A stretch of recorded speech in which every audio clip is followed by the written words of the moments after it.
But all of you that want to lead our people should pledge your life.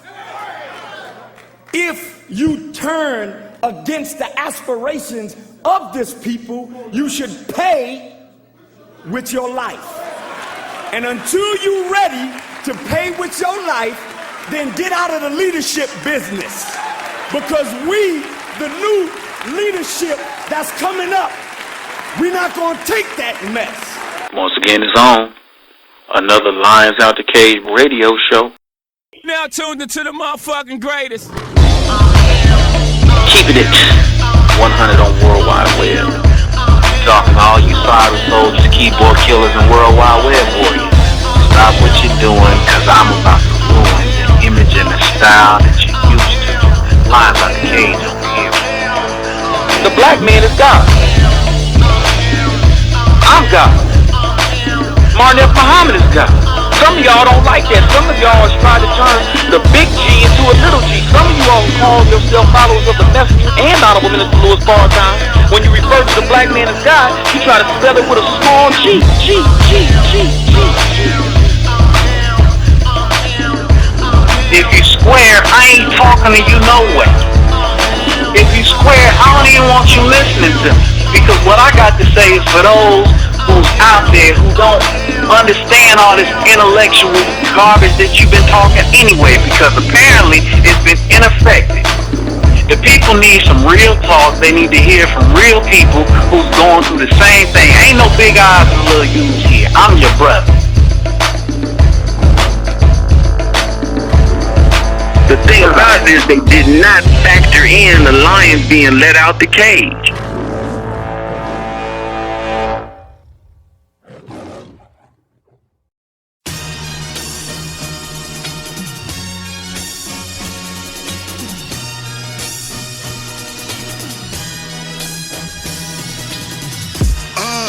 Salute the conglomerate. My Uzi weigh your tub, fully loaded clip. Pull up on your Benz in the mothership. Lions out the cage, tell me who you with. Salute the conglomerate. My Uzi weigh a ton, fully loaded clip. Pull up on your Benz in the mothership. Lions out the cage, tell me who you with. No pork on the fork, but I be going ham. I came to bring the thunder like the son of man. Lions out the cage, the movement, brother, I promise. About to shake the world like we moving play tectonics. I was born in hell, so it's nothing to walk through fire. Started from the bottom, well fuck it, let's take it higher. When you're spitting real hypocrites, when the crucify ya. So bow down to the new Messiah. Yeah. Gorillas like, fuck with us. Lions on the, now you stuck with us. Raw meat, call me Hannibal, the cannibal. The God is an animal, got a virus with no antidote. Buck wild, ring your bell like Buck Wild. On my Rastafari shit, I'm about to kill the fuck child. Moving in the ranks when you was really stuck down. Spray a fully automatic, make the fuckers duck down. Yeah. Salute the conglomerate. My Uzi weigh a ton, fully loaded clip. Pull up on your Benz in the mothership. Lions up the cage, who you with? Salute the conglomerate. My Uzi weigh a ton, fully loaded clip. Roll up on your Benz in the mothership. Lions out the cage, who you with? Lions out the cage, God Squad, we in the building. A lot team is on deck, best final call building. I told you, hashtag LOTC. Make room for the ruler galore. So deadly with this lyrical Chinook is another devil with a set off. Sniping the main man, you expected to get off. Rockin' the top round with the best man to have beside you. If his war is an honor, I'm parachuting from the mothership and blasting with his mental llama. You won't make it like Pookie, didn't make it out the car if you don't bow proper. Young rocker. It's Don Dada, top shotter, trust nada unless the almighty power. Weak niggas in the way, get a last shower. I'm from a place where they sell dope and powder. Plus cowards in the streets, yeah, they hold heat. We screwed up, living in the belly of the beast. It's no peace, wartime so official. We kill each other, but we won't even pop a pistol. At the devil in the rear that control the gun. I'm with Muhammad cause he got the devil on the run. My flow like a shot made and one. The hosts love me and they say that I'm handsome. I get respect cause they know I demand it. Can't stand it, these niggas are like bandits. Rip through them for show on my single hand tip. Take you from a boy, put you on some grown man shit. always going to be a technical difficulty. But we want to get it under control. Everything is good? Yeah, everything's everything. All right, there it is. Is this my man on the line? This is Damon. Oh, what up, Damon? Peace, Lord. This is Brother Phillip, man. Good to talk to you, man. All right, man. I got my man Martin F. Muhammad, too, on the line right now. We usually do certain things a certain way, but, you know, things change. We got to be on the move. And we was having a little bit of technical difficulty, but I do want to say that it's definitely an honor, much love, much respect, serious admiration, but not just you in your professional life, but obviously, man, to have the courage and the thing that you're doing, man, you're doing a lot of things that no one has ever done before. And, of course, that causes controversy. It also causes a little bit of frustration, anxiety for people who ain't used to being real and keeping it 100. So you're definitely going to have some trouble with you because you're doing something that really most people in Black America ain't done. And you're a Black man keeping it 100. And just from the Lines Out the Cage perspective, you know, we got a nice following within the Nation of Islam and all over. And we just want to extend out to you, man, our appreciation, our love, and honor for not only how you do what you do, but how you also can recognize, obviously, from our perspective, you know, the power and the significance of the Honorable Minister Farrakhan, man. So before we get started, I would just like to bring you on and say peace to you, and I would like you to open up and talk to us, man, about the minister, just basically how you see the minister and your little, not your little, but your significant interaction with him recently, man, and let us all know how good and what that was really about. I mean, you know, I think that the things I had been saying publicly were similar to what the minister has been saying for the last couple of decades, and through some mutual friends, my man E and my man GLC, he kind of connected us, and he asked me to come see him at his farm. So, of course, you know, I went as soon as I could. And, you know, we got to have, I think, a serious conversation for a good period of time. Right. And that's but, good, you know, man. I've had, you know, interactions with him. I was at the first Million Man March, and anytime anything significant was happening within hip-hop and, you know, something where he was coming through to enlighten us, whenever he would call, I would always come through. I would always listen. I always felt empowered. You know, he always made me proud to be a man, you know, went to fight for what I believed in. You know, when I think maybe a lot of what I'm speaking about now, unconsciously I might have forget that I heard him say, but it's so similar at times that it almost has to be that. No doubt. And that's real. And I want to say that to you, man, just because the way we was going to come on, we was just going to let it be known because this is a different type of experience being on Lines Out the Cage. I want to let you know 100%, even though we Muslims, we ain't them holy rollers. We believe that if you're wearing holy robes, it's only so we can feast through your ass. So it's all 100. We try to do righteous. So what I'm saying is you can let any words that you want to come out of your mouth, you can come off. You ain't censored. Everything is real. In fact, because it's Ramadan, I want to say peace to the Muslims, Ramadan Mubarak, that we really try not to get our cuss on because usually we get our little cuss on. So we trying to have respect for Ramadan. Us as Muslims, we just trying to chill out a little bit. I can't promise nobody who's listening, y'all holy ones who's tuning in to hear Damon Dash, listen, I ain't going to promise y'all that we ain't going to drop a couple because I know Damon Dash, usually if I see him and I'm listening to him on an interview, I usually get turned up. So it's going to be kind of difficult for me and Martin together to, maintain our thing because what I really want to do, Dame, is when you be having your interviews, man, based on different forms that you're in, you a serious thinking brother. And sometimes I guess I don't want to call it swag, you know what I'm saying, because I don't really call it that, but it's just your manhood, what you do is like on a level to where it's so real, but it's also offensive. And a lot of times I think that when you say what you say, it's not even that they don't like it. I don't think they can even get it because you're like on some next level thinking. And I think sometimes how you get down on hip hop type of thing, your realness can sometimes contradict your brilliance. Your realness can contradict your brilliance. And so people really can't even understand what you're saying. So we're not like that because we get the same thing in the nation. But we're not like that. The minister and how his sometimes message gets construed. That's what it is.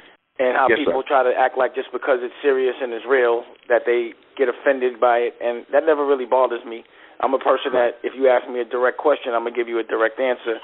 And I just find that a lot of people that are insecure don't like direct answers. They like to be told what they want to hear, the way they want to hear it. But really, that's not what I'm here for. That's right.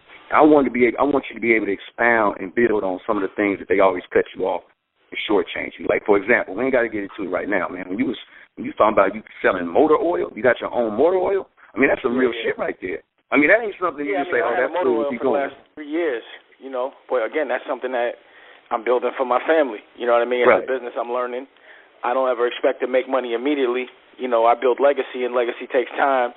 So, you know, I wanted to do something that I can just pass along to my family, but also, you know, I don't like to hustle on a block that's crowded, so I wanted to do something a little different where no one else has done it yet.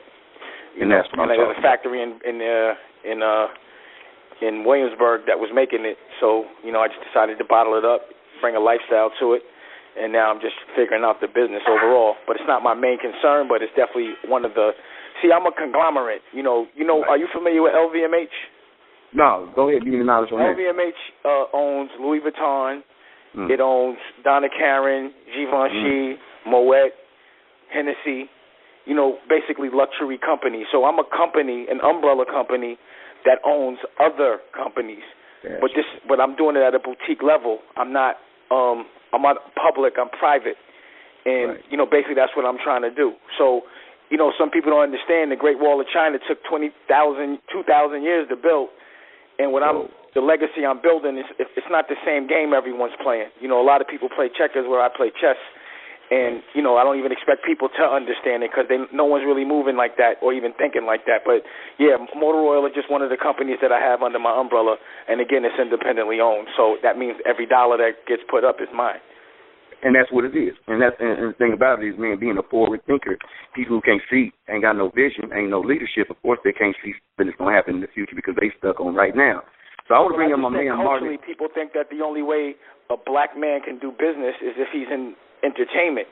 So other than music, unless you're doing music or doing something where you have fame, which to me is perceived success, but not real success, you know, they can't digest it. They don't want to hear it. Even within my culture, they don't want to hear that. Like, they don't know that you don't have to be. Most businessmen are not famous. Most businessmen are behind the scenes, and they pay somebody famous to market their brands. I'm just famous because of the way I do my business. I'm not a rapper. I'm not a singer. You know, the only creative thing that I've really done, which I'm doing now, is making my movies. And when I do music, at this point, it's really because I'm inspired. It's not to monetize it. You know, there's other ways for a black man to make money other than selling records or playing sports, but sometimes they don't want to hear that. Black people, especially black people, which is really my biggest problem. Right. Well, let me bring in my partner, man, because, man, he definitely want to say something. This is my homie, my partner, my age, Martin F. Muhammad. The F don't stand for fake, phony, a fool. He can dance show, but he can't be a fool with it. Brother Martin, this is your man, Damon Dash, man, on the line, man. Go ahead and give him some love, bro. I didn't catch that. Was that a question? He said, how you doing? Oh, what's happening, man? How you doing? Hello? Hello? Yes, sir, James. Yes. Okay, you say you met with the minister. You went to the farm. Yes. You got inspired and apparently purchased the farm. Now, well, I'm doing what I did was I'm in the process of purchasing the farm. I'm living on one to do the research because being on a farm is not an easy thing. And the more I see what it entails, the more I have respect for it. You know, you can't control the weather, you can't control animals, and you can't control how things grow. But what is being controlled is the food that we're putting in the seeds that they're making us grow, or making the farmers grow, which is these GMO, genetically modified joints. And from what I'm understanding, then if a farmer uses his own seeds, the government's going to run up and take the seeds. And I know how I feel when I eat organic food, and I know how I feel when I eat non-organic food, and I prefer organic. I know how my body reacts. And also, in meeting with the minister, I see how he looks and how sharp he is at 82, and it just goes and coincides exactly what my thing is, what I want to do in life. And also, I think men should be able to grow and build. I don't think money should be such a determiner of what a man's supposed to be. I think a man's ability to take care of his kids and his woman is what determines a real man, and that's what determines wealth. You know, and again, I think money makes things easier. People pay people to do things that they should do on their own. So it's almost like maybe it's a midlife crisis, or maybe I just am understanding what's better for me spiritually, mentally, and physically, but it just completely coincides with what the minister says. And based on him leading by example, walking it like he talks it, living on the farm, still is, I feel like it only makes sense for me to approach it that way, or at least try, because there's a lot of unsuccessful farmers as well. You know, I mean, I see a lot of people up here where I'm at, and they were like, I tried to do a farm, but it didn't work out. It wasn't as easy as it looked. And then, when I talk to the farmers, you would expect them to be like, kind of like, your perception is sort of like a dirty, uneducated individual, but these people have style, taste, and they're sophisticated, and they really approach it like a science. You know what I mean?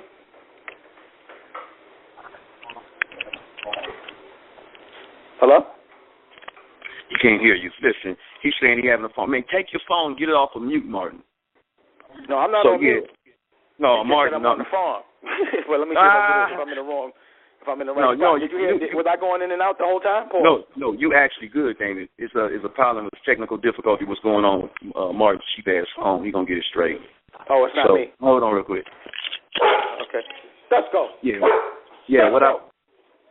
What I was saying is, I understand you to the fullest. I'm also trying to establish a farm, so it is a science, and it's got to be approached as a science. And you being able to follow the instructions or the direction or the inspiration that you got from the minister is a beautiful thing. I watched some comments when you posted up on Instagram. People think that's corny and whatnot, that you went and got a farm amongst all your other ventures.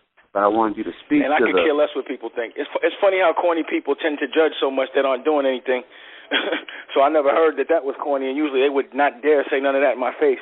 So I don't even feel that corniness if anybody's saying it. But I don't see how being a man and doing what you want to do is corny on any level. I Absolutely. think judging is corny.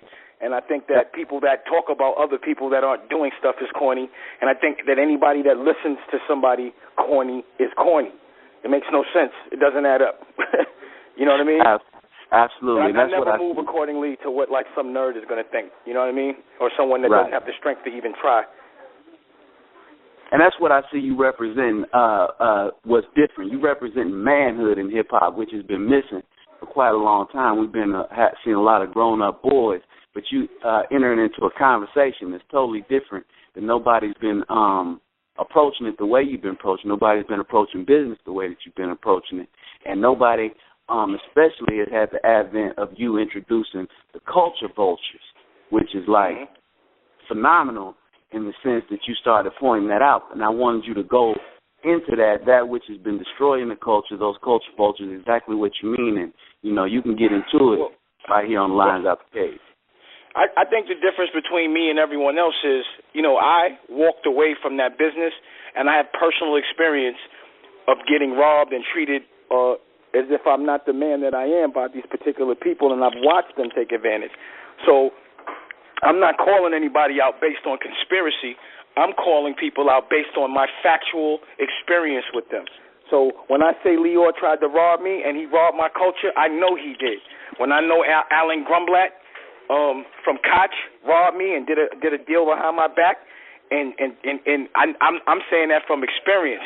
When I'm talking about Charlie Walk, who's still the president of Republic, these are experiences that I had with people, or Joey IE, and it's almost like a child molester. When they come into the neighborhood, someone should tag them so they know to stay away from them and to be aware of their tricks.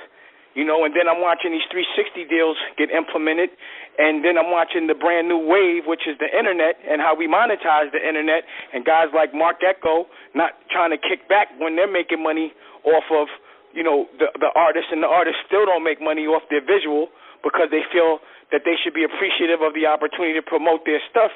I just feel like, again, it's not what makes me my money. I'm not in the music business because it's not a business.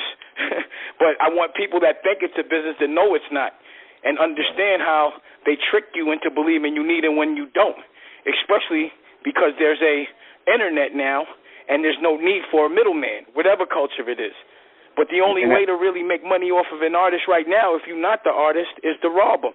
And I'm not going to be not on my watch, and while I'm around and while I can answer questions and while I'm still up when everyone thought I wasn't, and I also know how these same culture vultures try to make me look like I was down when I was up, and how they make people when they're up think they're doing, while people that are down make them think they're up, but they really be down because they don't own nothing. They can't pass nothing to their family.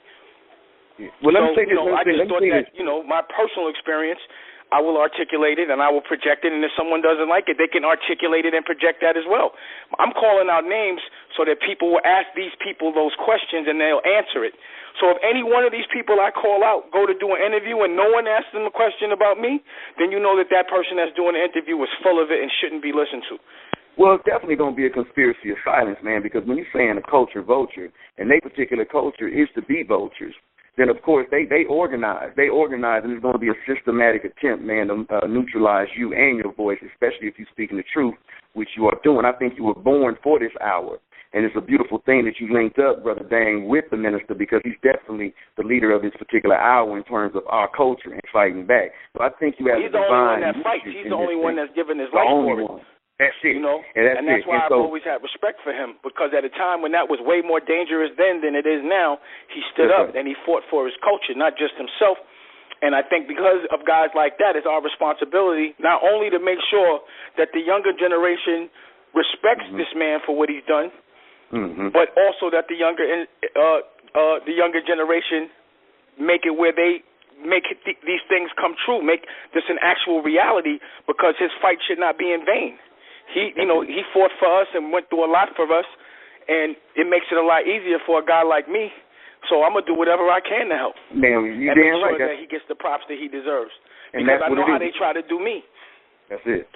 Now let me ask you something, Dang, because for the people who listen, man, because this is very important. Because a lot of times people don't understand what we're saying.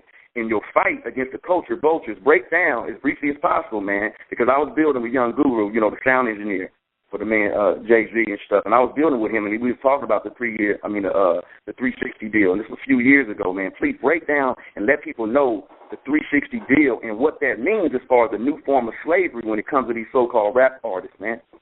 Well, I mean, what it is they make you think you need to go from level A to B, and because of the fact that the internet makes it where the record sale is not going to support all those culture vultures anymore, because that's what it used to be. They used to be able to give you 500 racks, loan it to you, and you spend it with them. You spend it on them. But those budgets aren't there anymore.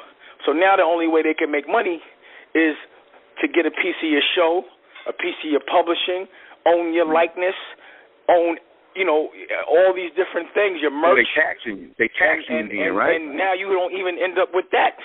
So now you sacrificing, you sell your likeness and the rights to your music, which at some point it worked out for an artist because you still was getting 100% of your show.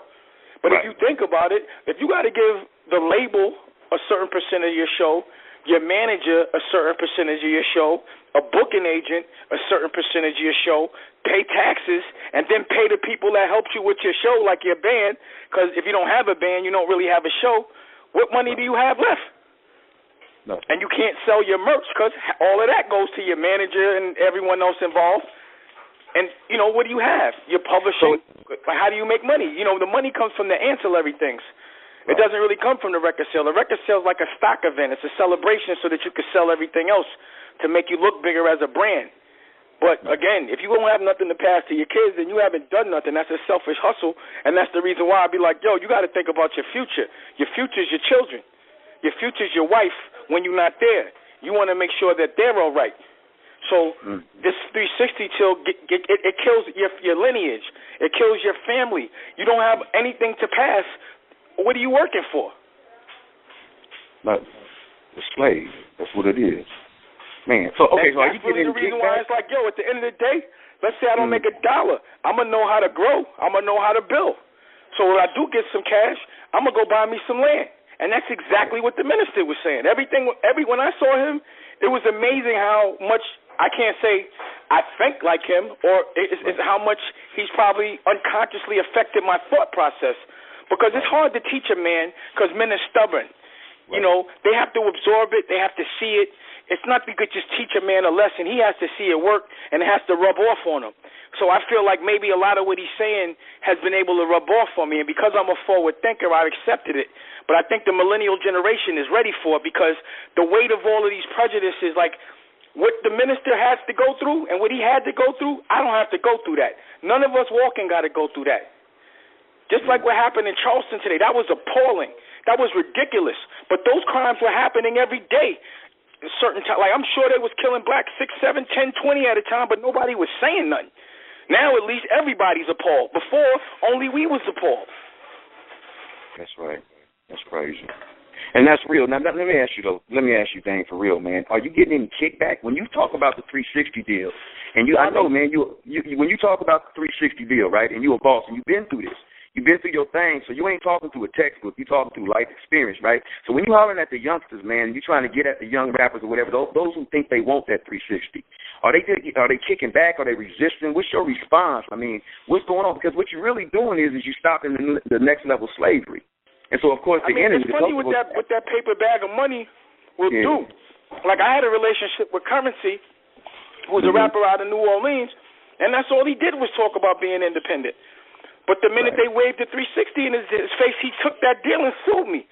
So it was like, in the moment, when people don't have any other option, they always like rocking with me. But the minute somebody offers a paper bag with more than 7 digits in it, all those ideals seem to go. So, you know, human nature kicks in. And you know, and that sometimes it's just the ultimate test, because you got to struggle a little to win. Anything easy, you know, it's fast and it doesn't last. And, you know, I'm not about that. I'd rather fight for my future than just look the other way, take a bag of money and give it all up. Right. And so there's no work ethic. Now, look, you a hustler. You from Harlem. And you a hustler, and you came up. So that means you fell in love with the process of making money. When you discovered the process to get it, you went out and you had work ethic, definition of a hustler. You did that shit quick. You did it efficient, and you did it proficient. And so a lot of times, a lot of dudes as rappers, you call them about creators and stuff. You know, they do their rapping.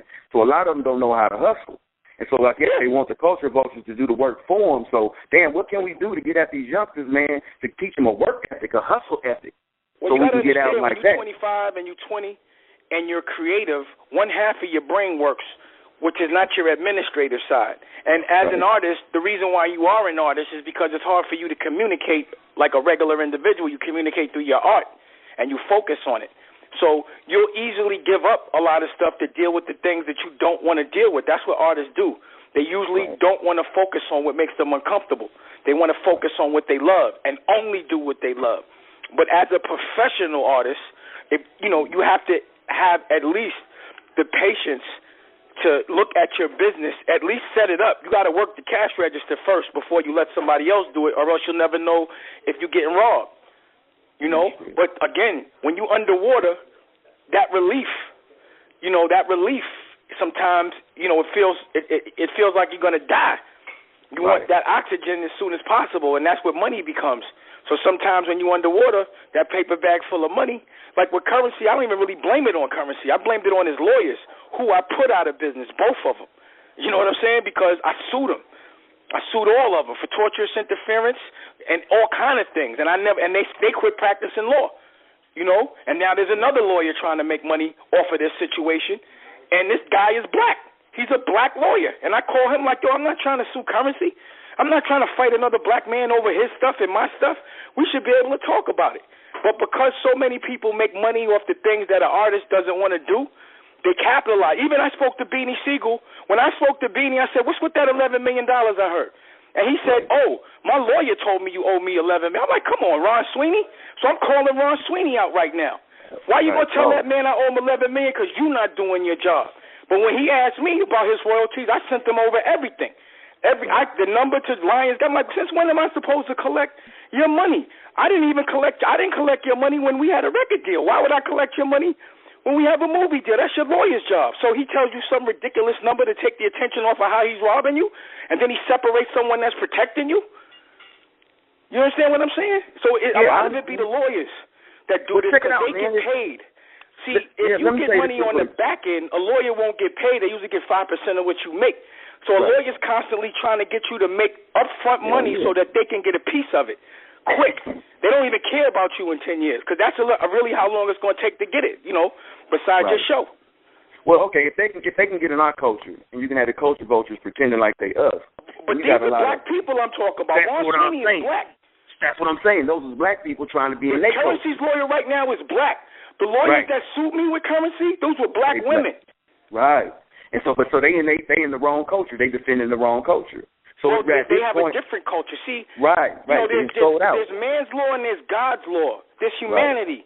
And some people have to worry about what's humane. You know what I mean? Like, when you die, if you did the wrong thing, even if you did right by man's law and you did wrong by God's, which one you would rather do right by? I'm going to do right by God. That seems like a longer sentence.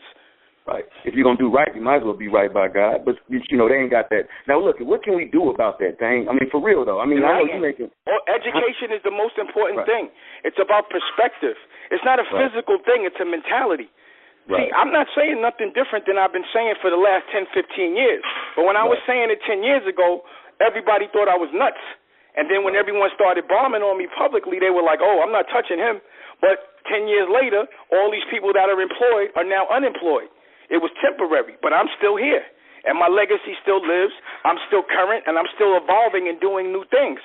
I walked away from a business that people usually have to be a slave to. I'm not a slave to that business. Never was, never will. I did it for fun, and I walked away from it for fun. But everyone that I left behind didn't look out for the people. You understand what I'm saying? And a lot of what the minister says is exactly how I feel. A person that's a boss, his job is to give everything away. A boss is supposed to look out for everybody. Like, why is it that the businessman, traditionally speaking, is the one that robbed the artist? Why is it that me as the businessman is always supposed to be broke, but all my people that are artistic and the people I put in business are doing super well? It's on a reverse. But I don't even get no props for that. So you don't hear no behind the scenes Jay-Z got robbed or behind the scenes Kanye got robbed. What you see is them on the cover of Time magazine. Right. But when you hear about Damon Dash, I'm supposed to be doing the worst, even though I feel like I'm doing the best. You is doing the best, because I was talking with some soldiers yesterday. We was rolling on the highway, and one of the brothers, we just started counting how many people you done made rich. Everyone from everyone you dealing with, plus, your ex-wife, you done got her rich, and we understand what's going on a little bit with that. But and it's like, man, the best way to get somebody out your pocket is to make them rich, and then you see if they really your friends. And all those people I made rich, not one of them gave me $1. Not one of them. Not one of them came back except Kanye and said, yo, let me now help you because you helped me. But I'm not looking for that, because I'm going to help myself. But it is kind of disappointing at times that there's no humanity with these people. There's no conscience with them. But you know what that made me learn? That the people that resent you the most are the people that you help the most, because they want to be you. Right. I already know. Now, Jay-Z's sitting in my old office right now 10 years later. I didn't know he wanted my office all that time. I thought we could have had 2, but I didn't really want that anyway. I was ready to go do my own thing. Did you say we can add 2? Wow. It's not, I got enough. My thing is I build kings. I don't build people to work for me. I want people to have their own kingdoms. I link kings up so we can be all kings. Because it's leaders not enough room. Men need to have their own kingdom. You know what I mean? A man doesn't want to be given another man in front of his woman, because his woman's going to want the king. So a man got to be his own king. So I build men. But what happens is they get so insecure, they be trying to get as far away from me as possible, which is fine with me, because all I want to be around really is my women or my woman and my children. Well, check it out, Dane. That's all I really want. Dane, you do a lot of talking. I love what you're saying, but listen to this real quick. When they put Jesus on the cross, there was only one dude named John. It was 5 Marys. So that whole concept, when you say you got women around you, because you really, brothers is what brothers is, the minister been teaching on that for years, is that usually men is on some ego stuff and there's a little bit of competition, that lying stuff. You know what I'm saying? Well, so I want you to build them. That's what it is, man. And, and the thing about it, though, is when you have this estrogen, masquerading as testosterone, that's a real problem right there. So I want you to, speak to the people for real, on why it's so important. I think the problem is men don't know what it is to be men these days. So a lot of men are raised by women because these men ain't raising their children. So if a woman is your biggest influence in your life and you a man, you're going to be acting like a woman, period. Right. That's just how it is. A woman don't know how to be a man, just like a man doesn't know how to be a woman, or at least he shouldn't. See, testosterone gives us muscle, it gives us hair on our face, it makes us aggressive, it makes us competitive, it makes us want to eat the food we kill. But these days, men want to be taken care of by women. They want to split the check. That's not what a man's job is, really. That's not from my perspective. And then when they have children, they think the women are supposed to raise them. And then they wonder why the men start acting like women. But ain't that a product of the culture vultures who try to treat us like women, even in the rap game? My thing is, I don't let nobody dictate what I do. So, no, I'm not going to never blame my weakness on another man. That's not what men do. So I'm definitely not going to bring none of our weaknesses on another culture. It's for us to fight for what we believe in as men. That's what I'm saying. But you know there's institutions, and what you got to do, Dane, and I'm not putting it on you like that, what we got to do is we got to create new institutions, and that's what you're doing even by stepping up. If one person step up, then 10 step up, we change a business or an organization or what you say, a conglomerate, into an institution. It's now we have an institution. What should happen is it should be cool to be a real man. It should be uncool not to be a real man. And that's that. So that's it. And we got to make that happen. Like, oh, that's corny. You don't think, because like me, I'm not putting money in no other man's pocket that's not taking care of their children. I don't care if they related to me or my best friends. And you can look under the hood and ask. Like, if I know you're not taking care of your kids, I'm not paying you. You're not working with me. Because I'm not going to give you money just to spend on yourself and for you to have a child running around that's going to turn into a man that's going to be destructive to the bigger picture. I'm not going to do that. So I've done that, and that's nothing new. Like, you could ask my crew, my homeboys, the best out. We've been together, and we've been cool for 25, 30 years straight. And if one of us ain't doing right as men, collectively, you out of here. We're not messing with it. A lot of looking the other way be happening, too. Men hang out with dudes that don't do the right thing. I'd be like, yo, I'm not going to be around someone that doesn't do the right thing. I don't care how popular he is. I don't care how famous he is. I don't care how much money he is. I'm not looking the other way. If you violating that moral contract that you signed on to. Well, that's why they don't like you, Dan. They don't like you. Put too much pressure on them. It's not. That's my point. Like, I don't care. They're not in my world. I'm in a barn with 25 acres by myself. But when I do look out for people, it's the people I love, and it's the people that I know are going to look out for other people. That's real. So my thing is not to be popular, but it seems like I pretty much am. There are people that don't like me, but like I said, when you're winning, somebody got to lose. So, of course, they're not going to like you. Right now, I don't think LeBron really likes, on the sportsmanship he does, but he's not, in that moment, he's not loving Curry right now. He just took his belt. Right. So men being competitive, if I'm walking around winning, that means somebody losing. So they're not going to like you. It's the yin and the yang. That's life. To be popular doesn't mean to be liked. It means to be known. But there's always going to be people that love you, but the people that talk the loudest are the insecure ones that hate you, but that's usually the minority. The insecure seem to project. They overcompensate because they got to make somebody look bad to make themselves look good.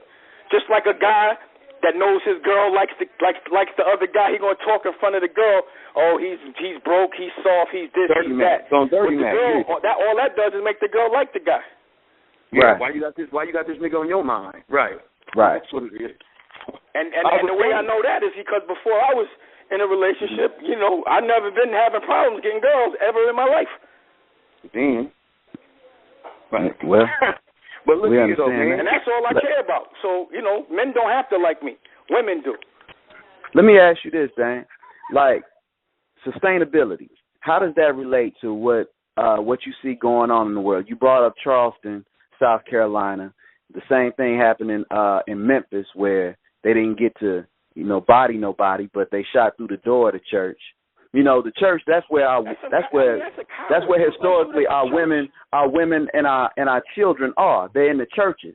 So that's a problem when we have an enemy that's attacking us in our houses of worship, where our mothers and our women and our children are. How do you see that in relation to a sustainable lifestyle? Somebody that's going to hit back, not to cut you off. But that's how I look at it. It's no stat walking up in the church where everybody's praying and no one has a gun and everyone's trying to be peaceful. If they really supposed to be gangsters and they really hate, go walk up in the neighborhood where they're gangbanging and shoot up some of them because they're going to shoot back. Come to the mosque and see what happens. Yeah. You know what I'm saying? Come to the hood with that bullshit. So, yeah, of course they're going to go to a church because they're cowards. They nerds. But, it's not a race thing to me. Meaning like a culture, it's just cowards. A coward is going to go and be a bully to someone that you know is going to hit. Like, how you going to go in the church? You don't even respect God. So, also you see these white boys walking into schools and shooting up kids. They always walk into some place where no one has a gun. You understand what I'm saying? So, it's just, how do you defend yourself from a coward? It's hard. Because you don't really know who the coward is and what he has the ability to do. But the way I defend myself from a coward is be ready to hit back. But I'm not saying for everybody to be walking around just, but at some point, I'm more scared of the nerds. Right. I see a nerd walking up on me, now I got to make sure he ain't going in his pocket. But I'm going to be looking at him. Ain't that the same thing as the attorneys? It's some educated nerds that's trying to is trying to do the same damage. They just trying to kill you in a different way. Well, I mean, like, all I'm saying is if you shooting up a church, you a coward, period. You don't have no respect for life, and you're not even human. You know what I'm saying? Like, you coming at women and people praying, that just shows that you're a coward. It ain't, you know what I mean? Like, if you really want to handle what you're scared of, then walk into the hood and do that. But you're not walking out. And the hood's going to handle that probably on its own. But that's what I'm saying. It's like, I guess we might have to start having security in the churches. That's all. Right. Now, how you said that person that would do that is a coward, and you talk a lot about manhood. You're expressing manhood. What do you suggest to people, whoever will be listening, how do they embrace the manhood and shake off the cowardice that might be in their heart? I mean, they got to, I guess the testosterone's supposed to kick in at some point. You know, I don't know. You know what I mean? Like, I don't feel that I'm anything different from my perspective. I don't even know any other way. You know what I mean? So I know if somebody is shooting, and either I'm going to try to stop them or I'm going to try to get out of there. But, you know, reloading 3 or 4 times, I don't get that. You know what I'm saying? I don't get it. So it's just like, as a man, you know, it's survival of the fittest. Maybe so that's how I'm going to approach it. Like, you know, I've always taught myself how to fight, how to physically defend myself, and how to mentally defend myself. But I think at all times you got to be prepared for both. Right. It doesn't mean that you have to be doing that or walk around promoting that. But, you know, I'm from Harlem. We about being thorough. Now, I was about to say, hold on, though, because me and Martin, you know, we're known as the New York street sweepers. So we've been in Harlem and dealt with some so-called conscious dudes out there. And you can't tell me that today's Harlem dude and today's Harlem is yesterday's Harlem. I don't know about today's Harlem. I'm just telling you where I'm from, not where I'm at. Yeah, so that's what I'm saying. For the new kids, you from Harlem. So what do we have to do in order to get to them? Because obviously your history, and I would love to get into your history, because obviously something made you, your environment, the homies you grew up with, your family made you into the man that you are. So figuring out, if I look at you and you're an example, I want to be like, now, what made that? What assembly line did Damon Dash come on? A circle of people that only live one way. That's before dishonor. You know, in the Breakfast Club, I have my OG Daniel Jenkins with me. When I do my school, I got my OG Jazz with me. You know, these are men.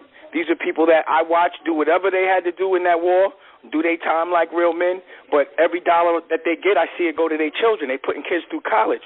Even the president of my music company now, Jay Black, he putting his 3rd kid through college.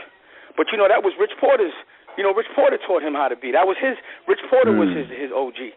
So I come from a circle of at a time where it was competitive, this extreme circumstance, and I come from a place where the only way to survive was honor. And maybe because that's not the case anymore, there's not too many people that are cut from that cloth. But they still there. You know, when I go back around Harlem, I still see my boys. I still see them acting in a certain way. You know what I mean? Right. You know, it's just hard. Like one crab should not reflect the whole barrel, you know what I mean? But out of 100 people, it's always going to be 10 suckers, man. That's just the life. That's how it is. Just with the cops. Out of 100 cops, you're going to have 10 bad ones. You know, 100 criminals, at least 50 going to snitch. You know, people just don't play the game by the contract that they sign because they're selfish. Most people don't care about the bigger picture. They care about themselves. Right. Now, the bigger picture is, how long is black folk going to keep on letting white folk go into the church and shooting up things? I mean, this is a problem. We having a problem. I don't think that's going to happen too much longer, man. You know, because of the awareness that's there. Right. You got to be crazy to do that. Like, it's not like these guys are regular guys. It's not like some regular white boy just says, oh, I feel like shooting up a church. It'd be like a dude that doesn't come outside. He's a nerd. He ain't got no girls. You know what I'm saying? But it's the same white boys that run up into a school and shoot other white kids. It just be people, you know, they crazy. That wasn't a sane individual, I don't think. Okay, what about them dudes who killed Mike Brown and them saying them police like crazy? Like I said, out of 1,000 cops, you always going to have 10 bad ones. You know, let me ask you a question. If you were a criminal, I said this in the movie Los Angeles. If I'm a real good criminal, what would be the best place for me to hide? As a cop. Police department. Yeah, police As a cop. If I'm a criminal, the best criminal is going to be a cop. So just like the church, just like anything else, the places where there's supposed to be good people is where a lot of bad people hide. You understand what I'm saying? Right. Like, I know dudes that put in that work in the street and became cops. You understand what I'm saying? Right. So you can't expect that not one criminal is going to be a cop out of the 1,000. You saw what happened in Miami when it was the cocaine cowboys. The whole 90% was dirty. It was all criminals. So, you know, in out of 100, it's always going to be 10% bad. It's hard to, it's just life. It's just like saying, how am I going to stop bootlegging? You can't. You know what I'm saying? It's always going to be that kind of conflict or someone doing wrong, and it's going to make everyone else look bad. But out of 100, there's always 10 dumbasses. You understand what I'm saying? Right. You think the news media is spinning a lot of this out of control. It's not as systematic as you think. It's more sporadic, is what you're saying? Because Stacey say that it ain't no problem with black supremacy, you know, police brutality and stuff. No. There's problems with police brutality. Right. But the problem is that the criminals that sneak past the good cops end up doing the foul stuff. The problem is you're never going to convict, a cop is never going to convict another cop. That's the problem. You understand what I'm saying? Whether he's a good cop or a bad cop, any cop that tells on another cop cannot walk around his precinct. It's just like any time a criminal snitches on another criminal. He ain't supposed to walk around his block. So you're never going to get a fair trial from a cop. So what I think needs to happen is when it comes to cops, we need to have a different policy about how they're persecuted or how they're tried. Because you can't, just like, you know, I be trying to sue lawyers all the time. Lawyers do not sue lawyers. And if you get a lawyer in front of a judge, what was a judge? An ex-lawyer. So they're going to be lenient on them. I mean, that to me is just logic. That's the math that adds up. You're never going to get a fair fight in a court system. A cop does not convict a cop unless he totally has to. A cop's not snitching on a cop unless he just not doing it, unless he going to quit being a cop. And you can ask any cop. You can ask any cop, yo, what would happen if you told on that cop in your precinct? Right. No one. You going to tell on your partner? Nobody's telling on anybody. Snitching ain't good nowhere, whether it be a cop, because they damn near criminals anyway. You know what I'm saying? Or whether you be a criminal. You're not supposed to be ratting. So that's what's happening. People are expecting a fair trial, but the logic of it don't make sense. It just has to be a different, just like the way a innocent man that plays the game completely right could go to jail for not paying his child support. But he's not a criminal. He just might not have it. You know, I just think that the laws have to evolve, and just someone has to figure that one out. Right. Now you're apparently a forward thinker, Dan, and you having celebrity status, been in the music industry, and being a businessman for such a long period of time, have built an empire for yourself, and you're inspiring others to do the same. Now, the Honorable Minister Louis Farrakhan is making a call for everyone to come to Washington, D.C. on October 10th, 2015, with the theme being justice or else. Now, you're talking about a new way of doing things. When we call for justice or else, there's several celebrities. We happen to be, myself and Brother Phillip, happen to be in the presence of the Honorable Minister Louis Farrakhan yesterday, and you have, you know, certain celebrities and other political and community activists that were out. Two of the celebrities that happened to be The Game and Kanye was also out to see the minister yesterday. What is it that it is about the minister or about the message that the minister is putting out that is so relevant and that you think is relevant and that other entertainers or industry people or business people or community activists need to get behind? And do you support the 20th anniversary of the Million Man March and theme of Justice for Else? What do you have to say about that?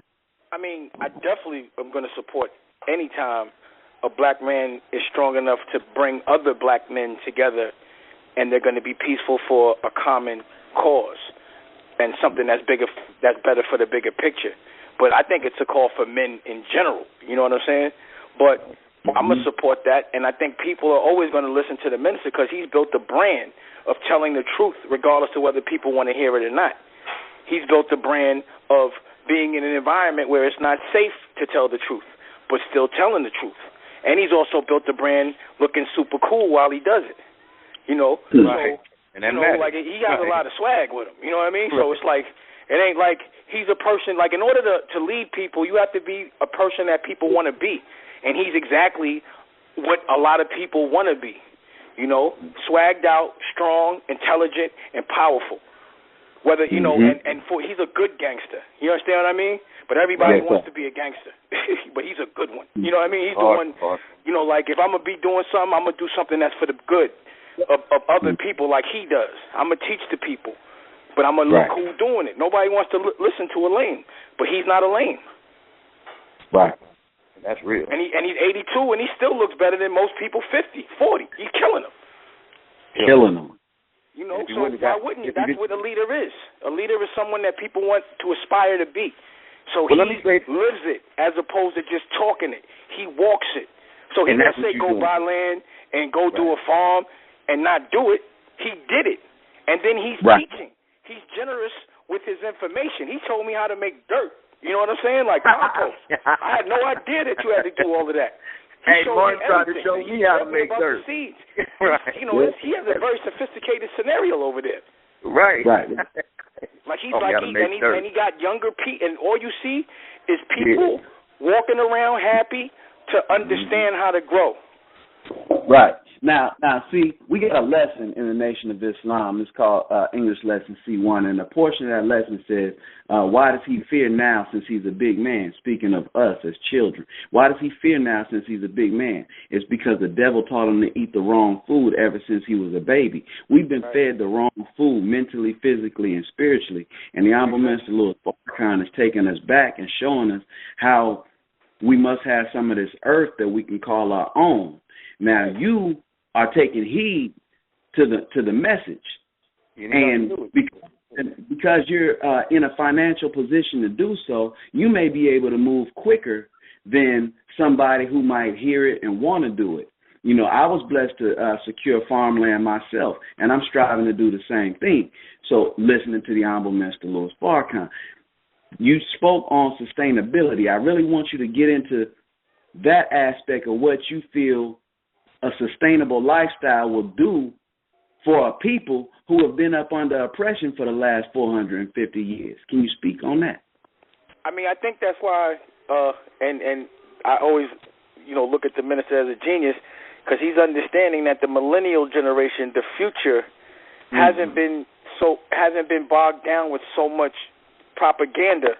You know, the future has an internet, so they can get the truth quicker. So when you got the weight of 25 years of being told something, it's so hard to change your mentality. You understand what I'm saying? But the new generation has a fresh slate. And it's not a thing where you got to start off with a big piece of land because you're going to fail. If you're learning how to grow, then I would suggest, because I'm not even saying I've done it successfully yet, but the way I'm going to do it is you start out with a little bit, flip that, and do more as you get to know how to do it better. But you don't have to buy 100 acres. Go get one. And also the places where you farm, it don't even cost no real money. That's the reason in North Carolina, it's like I'm used to being in L.A. and New York. It's like 25 cents on the dollar down here. You can buy 100 acres for a couple of $100,000. Okay. You could buy an acre for $5 racks. You know, you could, you know what I mean? It's not that hard to buy land, but people have to think forward. They got to be time travelers. You got to be able to look at some land and look at what the future of it can be in a year and be able to sustain working to make it what you want it. It's the reason why people build houses or buy houses. It's obviously cheaper to buy the land and build the house, but it's going to take 2 years. But if you got the dough, you don't want to deal with that, so you just pay for it. And you get jerked, and that's the reason why, you know, I'm used to being the connect. So I'm used to that process. Right. And I know that it's always cheaper when you do it yourself. I know it's always better when you do it yourself. That's why I make my own everything. I make my own clothes. I make my own music. I make my own oil. I make my own wine. I try to make everything. Not because I'm trying to make so much money off it. It's just if I make it, it's exactly what I want it. And then I can trust it. And it's better. Anything made mass is terrible. You know, anything made mass is made to cut corners. And usually the people that are making the money off the mass, I bet you whoever owns McDonald's definitely doesn't eat McDonald's. Probably not, because they wouldn't be here. Definitely not, because he knows what's going in there. Right. Most people that sell crack don't smoke. Yeah, that's against the hustle. Right. Most people that, you know what I mean? Like, you know, the connect that's bringing in their heroin, they're not getting high. Right. You know what I mean? You don't get high on your own supply. And that same you know, that's why I'm not the only people I trust. Like I might trust a pilot because if they go down, you know, I go down, they going down. But I don't trust something if somebody's not eating the same food I eat. That's why I didn't trust Lior, because he didn't go to the Michael Jackson concert. I'm like, yo, how you not going to go to the Michael Jackson concert with us when he's on Summer Jam? You don't listen to the same music I listen to. So why you selling it? Why you got me selling it? It's crazy. You don't love it. You just monetizing it. You just exploiting it. So, you know, food is the necessary currency, and people sell it mass. So, of course, they're not going to make it right. Now, is it all this in your book, Culture Vultures? Because I know you're dropping it one chapter at a time, which is kind of frustrating for a person like me. I put it all out. You know, Hip Hop Motivator, Kenyatta actually wrote the book, and it's based on our conversations. So, you know, I was just trying to give everyone a millennial experience. So you're going to hear it, look at it, and read it. There ain't going to be no excuses. But really what got brought up is just whatever we were speaking about in that moment. You know, I'm not very strategic about my thought. My thought is a reflex. You know, that's why I don't like people to write down questions for me before they ask them. And that's because I did ask. I was like, man, should we talk with Dan? And he's like, no, man, he just wanted, and that's how we get out. Me and Martin, we don't script nothing, man. We don't like that. But just on the strength of respect, and because we went through channels of minister, we want to make sure that my personality and your personality and Martin's, you know, because we really dumbing ourselves down. You really we all alphas. But, you know, we letting you be the alpha right now. Well, I appreciate that. You know what I'm saying? You feel what I'm saying? Because what it is, though, Dane, you got differences, like, on the surface. Like, your history is a little bit different from mine, but we think the same way. So, really, when you talk, and the reason why I can hear you talk and why a lot of people don't probably want to hear you talk is because you remind me of not only what I've been through, but also how I think. And it's a beautiful thing when you hear another man pause, right, to say some shit that you're thinking and that you're feeling. And you ain't intimidated by it. You feel me? That's what it is. So I can hear you. I can hear the minister. When you hear the minister, I hear myself, vice versa. That's that bond, I think, that will get over that testosterone, the fact that we have to, like you say, code and honor, to where we can respect one another and we don't compete with one another and we understand that there's a pecking order. What you saying, you know, the lane that you in, you are absolutely a god of that lane. And so we ain't bowing down like worshiping you like we praying to the east, but we acknowledging that you are a brilliant man because you have the ability to withstand all these different things that you're explaining. And we need, in other words, James, like this. As far as I'm concerned, you should be doing the commencement addresses at all the graduations across America. Youngsters need to hear what you got to say. And so what can we do? You know what I'm saying? I mean, you was at the Breakfast Club and things like that, and them dudes was doing whatever they was doing, and you basically hit them. You said, okay, let's open up our own radio show right now. Let's do our own thing. And they was like, you know what it was. So I'm saying, man, we need to create those venues where we can control the conversation and get the information out, uncut, unscripted. So let's do that. Like we're doing it right now. That's what I'm saying. So I really appreciate who you are. So let's multiply. Let's get this cracking because the stuff you talking about, I mean, for real though, and I like religion based on it's got its place, but you sound like a hood Bible.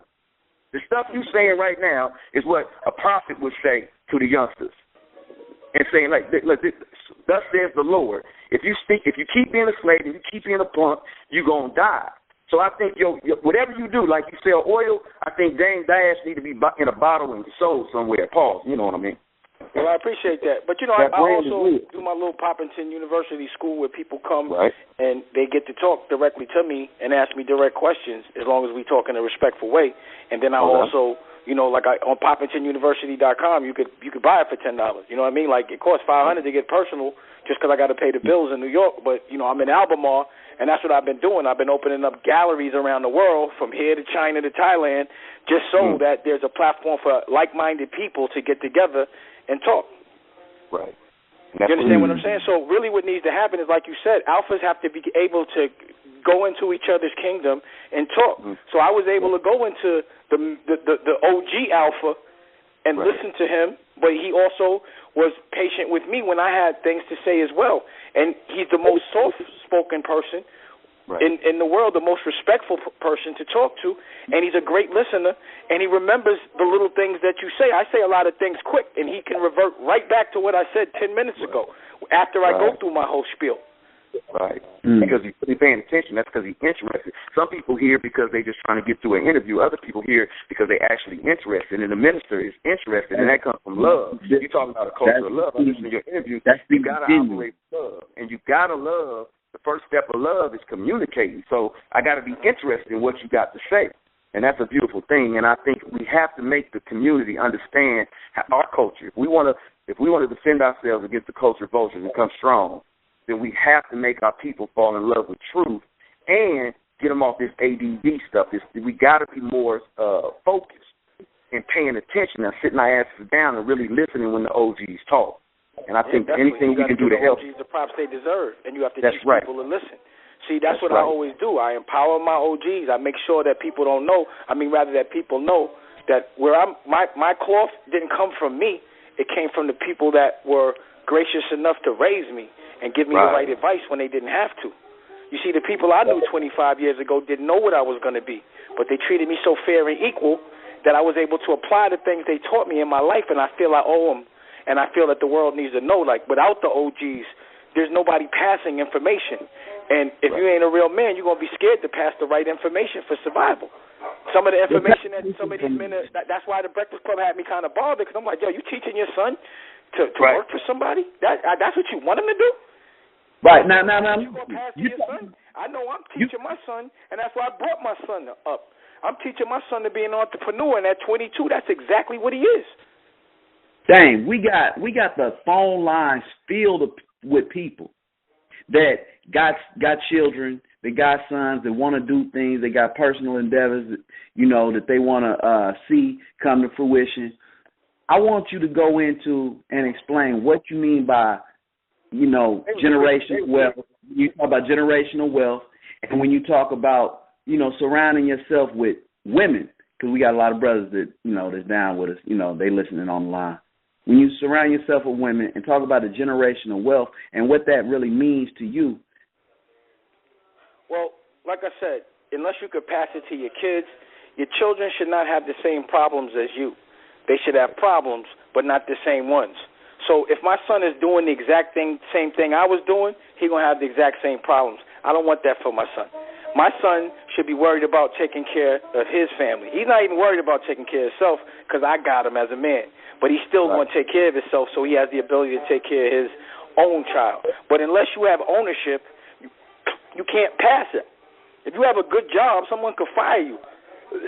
But even still, once you're not there, you can't say, okay, now my son gets this job. You can't pass nothing to your son. And as far as keeping women around you instead of men, like you said, men are supposed to be alpha. So what happens, just look at the Wild. And a bear, a lion, he gets challenged every time because every man wants to be the alpha. He's supposed to. So why be surrounded by people that are going to instinctually be competitive with you? Right. Be around people that are supposed to love you for the man that you are, which is the woman, because you're protecting her. But you got to give her a reason to protect you. Like, only way a man deserves a good woman is if he's a good man. But a bad man or less of a man doesn't deserve a strong woman because he's not a strong man. He's not protecting her. A woman's supposed to feel safe. A woman's not supposed to worry about bills. A woman shouldn't have to spend $1. And then in that respect, your daughter's not going to accept nothing but that. Your daughter's going to want exactly what her father is. So if her father doesn't pay her no mind and abuses her mother, then she thinks that's normal. So she's going to get into a relationship with less of a man. And then it's going to be a pattern. So, in order to protect your future, you got to lead by example. And I know I'm not keeping no other men around my women. I don't want to be around a bunch of men that's trying to always be in competition with me. And every time I help another man, they always resent me. Every single time. How do you talk like this, being from the hip hop industry, an industry that degrades women, talks down to women, calls them out of their name, bitches, hoes, and talks about they sex game and how it could be. This is what goes on in the music. This is what you have to understand about hip hop. The demographic of hip hop is 15 to 25. So you got people that are kids talking like they're men, which is why I generally don't listen to hip hop anymore unless I know that person. I'm 44 years old. So as a 44-year-old, of course I'm going to sound like that. If you would have asked me the same question when I was 23, it would be a completely different answer. But as a man, you evolve. You understand what I'm saying? So yes, you can't sir. take hip-hop for like, oh, this is what grown men do. You know what I mean? Like, you don't start in hip-hop at 40. You might end up there, but you start the demographic of hip-hop of Hot 97 and any other radio show, 15 to 25. Are you listening to a 15 to 25-year-old? They just got here. Right. I know I used to pour champagne on girls' heads. I would destroy my son if he ever did some dumb shit like that. But no man was there to smack me in the back of the head and be like, yo, what you doing? I had to smack myself in the back of the head. Right. Mm-hmm. You learn, so, man. as a man, you understand your mistakes, right. Because also your brain's not even developed until you're about 25. And that's just a scientific thing. A man's brain is not completely developed till he's 25 years old. Right. And a man doesn't grow into wisdom. 20, that's one half, that's the front part of his lobe. You know what I mean? He doesn't grow into wisdom until he's about 40 years old. So Exactly. I didn't understand a good woman till I lost one. You understand? Mm-hmm. My heart had to get broken for me to understand what it is to have a good woman. And now that I have one, I'm a keeper. And that's what you're supposed to. And defend her and provide and get her a farm. Shit. So you do it. You got to put it in order. You get you a woman, then everything else fall in place. If you got the wrong woman, everything else come out of place. A man's always hunting for a woman. So until he finds the right one, he's going to keep hunting. Yeah, but if you be right, she'll hunt for you. You ain't going to find a good girl in the club where she's messing with other men because she's looking for the same thing you're looking for. Right. Come on. Hey, I want to let y'all know, man, who's listening, because I really want to take some calls. And check this out. We ain't going to ask Dame already officially on the record. He ain't, even though the same script, he ain't answering no calls, as he should, about Jay-Z. That's a done deal. And don't ask no stupid questions if we open up. But if you want to talk, just push *6. Just follow what the white lady say. And that's what it is. But everybody don't know. Damon Dash, even though he ain't in the nation like that, he sound like the type of minister that Minister Farrakhan wants. I'm not talking, he's a servant of the people. That's all that minister means. A minister is a servant of the people who keep it 100, who don't talk. He talks to people's language. He talks the language that the demographic that needs to hear what he got to say, that he came up through, they need to hear from. So what we do is there ain't nothing corny. Everything is real. And the fact that Damon Dash is in this moment, in this time, and he's connected to our man, Farrakhan the Don, we got to give him support. And we also got to understand, too, though, also very important, in dealing with your situation with your particular family and things like that. See, me, I got 7 children and one on the way, dang. So our thing is, and I've been in different relationships just as yourself. So right now, you fighting this culture, this anti-culture, and these people who you are fighting, they're connected to one another, and they can take it personal. And so I think, understand, I know the minister gets at you in a real way, and it's like you are fighting a major fight. And it's good that you got the balls and the heart to fight it, plus the mind and the wisdom to fight it. And it seems like you want to fight this fight. But you understand there is what you like. You got a conglomerate. There's a conglomeration of individuals who's pissed because you're successful in what you're doing, and you might wake some more people up. So in your particular life and situation, I just want to let y'all know, the Lions Out the Cage, we connected. And if you need anything from us, dang, I don't know what it is, what we can do for you, but understand that we got your back. Sometimes you just need brothers that ain't no punk and can show up. I'm down with Minister Farrakhan. He's the Don. And he loves you and he respects you. And I want to let you know, speaking on behalf of the FOI across the world, they better not, understand this. Your enemies is our enemies. Your friends is our friends. And when the minister embraces you, we embrace you. And that's peace. So before we get to that, tell me about Jay Electronica, though. I know you don't want to answer. Jay Electronica is my man. And we're supposed to do something. My man. He's the most... He's the one person that I don't understand in this world. Is Jay Electronica. It's hard to understand because he wants to sit still. And we're actually going to... It's not that. He had the opportunity to take the chip, meaning he was about to be the best rapper is like being the heavyweight champion of the world. And he had it. At that time, 3, 4, 5 years ago, I went to his house personally and was like, yo, what are you doing? Your time is now. And he honestly... is the only entertainer I've ever met that's not concerned with the fame like that. That wasn't concerned with taking the chip. That was more concerned with his craft, So, he's like, he moves around and he's volatile, like meaning you never know when he's going to show up. He's lightning in the bottle. But, you can't be mad at him because it's his art and he could do what he wants with it. But when he does have a platform, he's the only other artist or the only other person I know that flips on these executives the way I would. Like, I've seen him in action and how he gets right at, like he got at Marty Lippman one day on the phone one day, and I was like, damn. You know what I mean? Like he makes me be like, woo. He don't give him no shine, no burn. So that would be a violation. That would be a violation if you told us about that conversation. I mean, I would, he just was like, yo, you know how you've been raping our people, and this guy, he got really in depth on Marty Lippman, Marty Lippman, you know what I'm saying? And he just wasn't having it. You know, I was like, all right. And that's been a friend of mine because he's educated and he wants to see the world and he experiences different people, so we relate. We even have a love for dogs. Like he got his German Shepherd, I got my dogs. We got a love for art. You know, I consider him a friend. He even owes me an album. Like we got what breed of dog is that you got? You got a dog called you call him the Governor. 3 dogs. I got Dusko. I got which is a British Lab, and I got 2 French bullies, Governor and Cookie. No, they're my emotional support dogs, and Dusko watches the house. Yeah, I went to Jay Electronica's house, and he had this funny ass. He had a cat. I don't know what kind. It was a weird kind of cat. It's like a wild cat.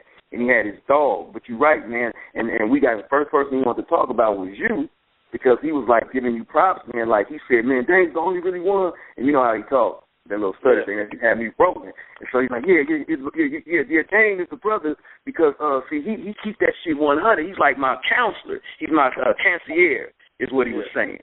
So he spoke really, really, really high on you and stuff. And he also was basically saying like he can submit to one of your check downs. In other words, he can tolerate your alpha. And you can tolerate. See, so that's key, right? Why would an alpha want to hang around with? When he does something funny that I think that is contradictory to what he is representing, we can have that conversation. And that's real. And he looks for the conversation. I think he knows it's coming when it's coming. Pause. You know what I mean? That's it. That's it. I was like, come on, man. What was that? You know what I mean? But he definitely came around for it, for the sole purpose, like, all right, get it over with. And we did, you know. Right. And but, that's beautiful. Again, my OGs tell me stuff that I don't necessarily think I want to hear, but I'm going to hear it. They get at me when they say I'm doing something that's out of line and out of pocket, and they make sure I'm in pocket. Now, what's the biggest test of an alpha? See, a beta is on some old other stuff, but an alpha ain't nothing more manly than being able to take a check down from your homeboy. And also, if homeboys get in a fight today, you know, where I grew up, I'm from Watts. So it's like we would fight, you know, in the streets. We used to play tackle football in the street, and we get in a fight or whatever the case may be, and somebody might catch an L. But the next morning, if we come and knock on the door, and Mom's comes to the door and say, dude, don't want to play, he getting beat down again. It's like, we're going to fight today, but tomorrow we still going to get up and we're going to do what we do, man. So it's, to me, the test of any brotherhood, you know, like you say, it's money, but it's also a test of what, man? Can I trust you around my woman, literally? I mean, limitedly, of course, because there's always a time limit to everything. You feel me? Right. So, my whole, you know what I'm saying? They can't spend the night and shit. But my thing is, you know, and can you deal with an ass whooping? You feel me? I mean, you can't whoop everybody, but guaranteed, can you take a punch? You feel me? Or are you just going to fall up under the corner? So that's the good thing about it, Dane. Anybody who around you is almost like the atmosphere. The earth spins so fast that anything that comes in is going to catch fire. And if you can take the fire, you're going to hit the earth. So my thing is, if you're going to hang around with the lions out the cage, if anybody's going to be around Dane, they got to be able to take it. If they can't take it, then they're only going to be there for a limited time. Only a lion can hang out with a lion, and only a rat can hang out with a rat. And we wouldn't want to hang out with anything else. That's the thing. Exactly. And it's always more. When you're out of line, you know you're out of line, and you almost appreciate the check, and you appreciate the fact that if someone could recognize that as a man and be honest enough to tell you. A real man doesn't get mad when a real man says enlightens you. It's almost like if you're sitting in front of a train and you're going to get hit and someone yells at you, move out the way, you stupid or something, you're going to get mad because he just saved your life? Yeah, that's some BS. Yeah. You know what I'm saying? And that's what it is. Also, like what coach, you know, what Super Bowl ever got won without the coach yelling? That's it. Right. Now listen. Blowing a whistle or nothing. But wait a minute, hold on real quick though, man, because I want to be serious though. Y'all push 6 if y'all want to talk. Don't ask no dumbass Jay-Z questions. Before you say something, Martin, tell me something, Damon. This you might not. I don't know if you'll understand this shit or not, man. But I want you to say something to us, some real stuff that you've been wanting to get off your chest that nobody ever asked you. Because I wouldn't know what to ask you. I mean, you're so full of wisdom, and you're going through a gang of stuff, man, and you're seeing a whole lot of stuff, man. So if you had something like, damn, I wish these dudes would have asked me this question, or somebody would have asked me this question, what it is that you got to say that you need to be said that ain't nobody ever asked you that question. I would like to ask you that because, again, we're interested in what you got to say, Lord, because as they begin to attack you, like they did Michael Jackson, like they do other people, the first thing they want to do is they want to assassinate your character. They want to put you in a position where they can bomb on you and then physically try to put hands on you and nobody reacts. So you're fighting a major, major, major war, and I'm sure the minister told you that. See, the minister told us, the messenger, Elijah Muhammad, told us that there's three things, the sciences of this world is never going to teach us, and that's the science of war, the science of business, and the science of mating. See, so we didn't touch on business, we didn't touch on mating with the women and stuff, but it's also war. So when you wage war on these culture vultures, man, they going to fight back. So, you know, I just want to know, man, what the problem is? I was able to look at them in their eyes, and they soft, and that's what I told the minister. I have more fear for them than I do for myself, because what happens when you're loved is that it's uncontrollable how people protect you. You understand what I'm saying? So on a one-on-one, they're not going to get at me at all. But when they try to click up, there's always a little breach lately. You know, there's a shift of mentality that's going on. And the people that are pretending they're in power aren't in power. So, to me, Leroy is weak. He's not what he was. Yeah. He was something 10, 15 years ago because people believed him. There wasn't no internet. But he hasn't been able to rob an artist since I started talking about culture vultures. You understand what I'm saying? Yeah, I know how Steve Stout gets down. He's a nerd. He's going to do anything he can. I hear about what he does, how he says stuff to the paper. But who cares about perception? See, I'm not worried about what people say. I'm worried about what they do, and they're not doing nothing. You understand what I'm saying? Can they do something? What can they do? Well, they can move on you through them Negro lawyers, man, and through the children to try to get at you. Well, they doing that, but again, that's patience. I went through this before. What people don't ask me about is the fact that I raised my son by myself since he was 8, and I went through a full trial, and I sat in jail, and I had the order of protections against me. But I just wasn't having it. You know, patience wins all wars. Don't panic in a war. Let them make the mistakes. Don't be reactive, because I've already fought this war before. And to win a war, you got to lose a couple of battles. You got to get smart. You understand what I'm saying? So it might look like I'm losing, but I'm winning. Again, hell no. That's the problem. Anybody who thinks you're losing, we covered that at first. Those are cornballs. They're corny. We ain't listening to them. They know you winning.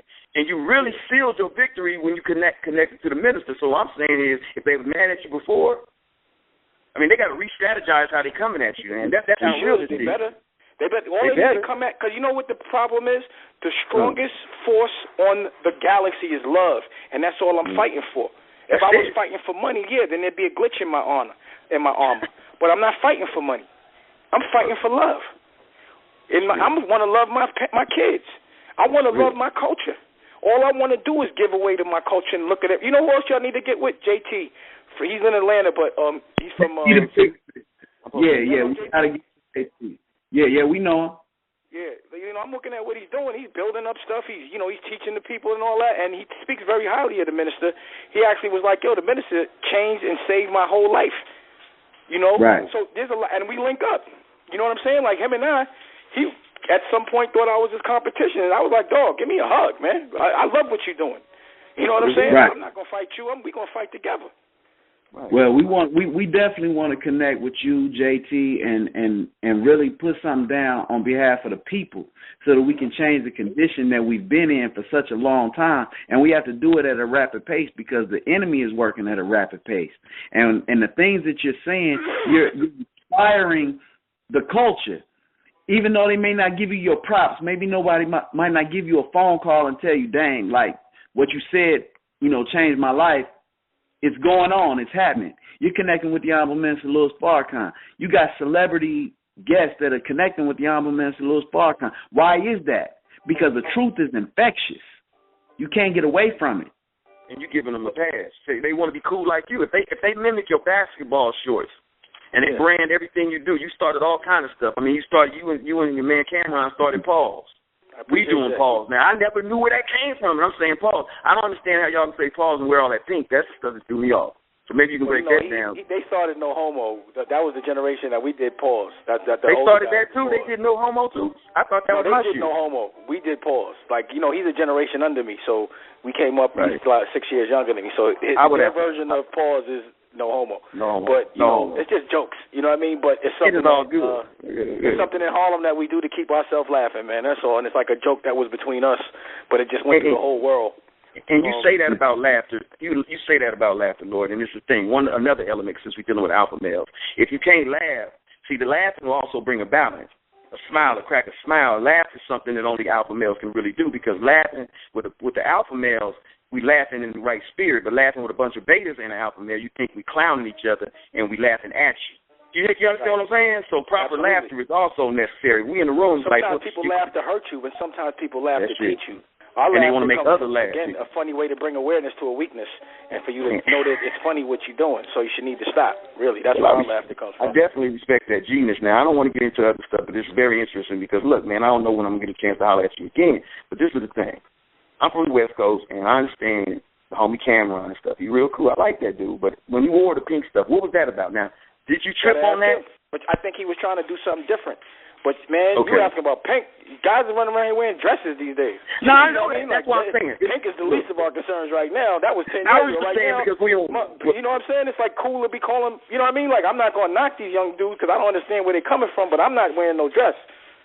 I ain't gonna do that. And that's back in the day, my generation. I'm 46 years old. Back in the day, it was like I wouldn't wear no. And so that's what I'm saying. When you say I'm coming over, pause. It's like if you pause the coming over, then at any moment it's your thing. And again, I know I don't want to get no chatty patty shit. I something I want to ask you. You know, like, that's just the color, man. You know what I mean? Yeah, like, pink. Again, I wasn't the pink guy. You got to ask him, but it's just the color.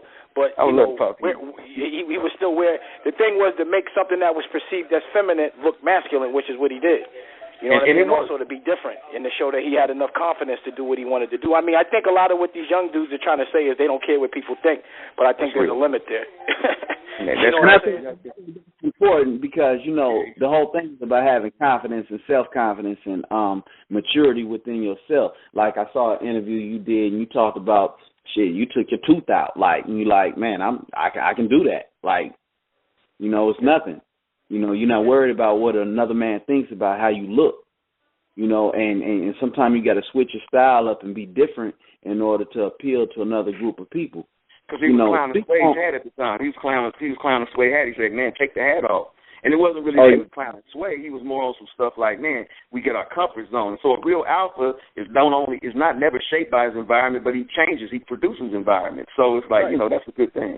That's a good thing. So I'm just saying that because people pay attention to what you're saying, and we didn't do no research afterward. The reason why we wanted to reach out to you, Dame, is because we was paying attention to you just as a dude. I mean, I follow Jay-Z. I like the whole thing that he did. Y'all built a hell of a thing. You couldn't help it. If you're a real hip-hopper or if you're a real hustler and people say, you know, Jay or your organization was y'all conscious rappers, I'm like, how can you be more conscious, right, than knowing what the hell is going on, being aware. Conscious don't mean red, black, and green and wearing an afro. That's that bullshit. What it means is being consciously aware of your circumstances and your surroundings and acting accordingly.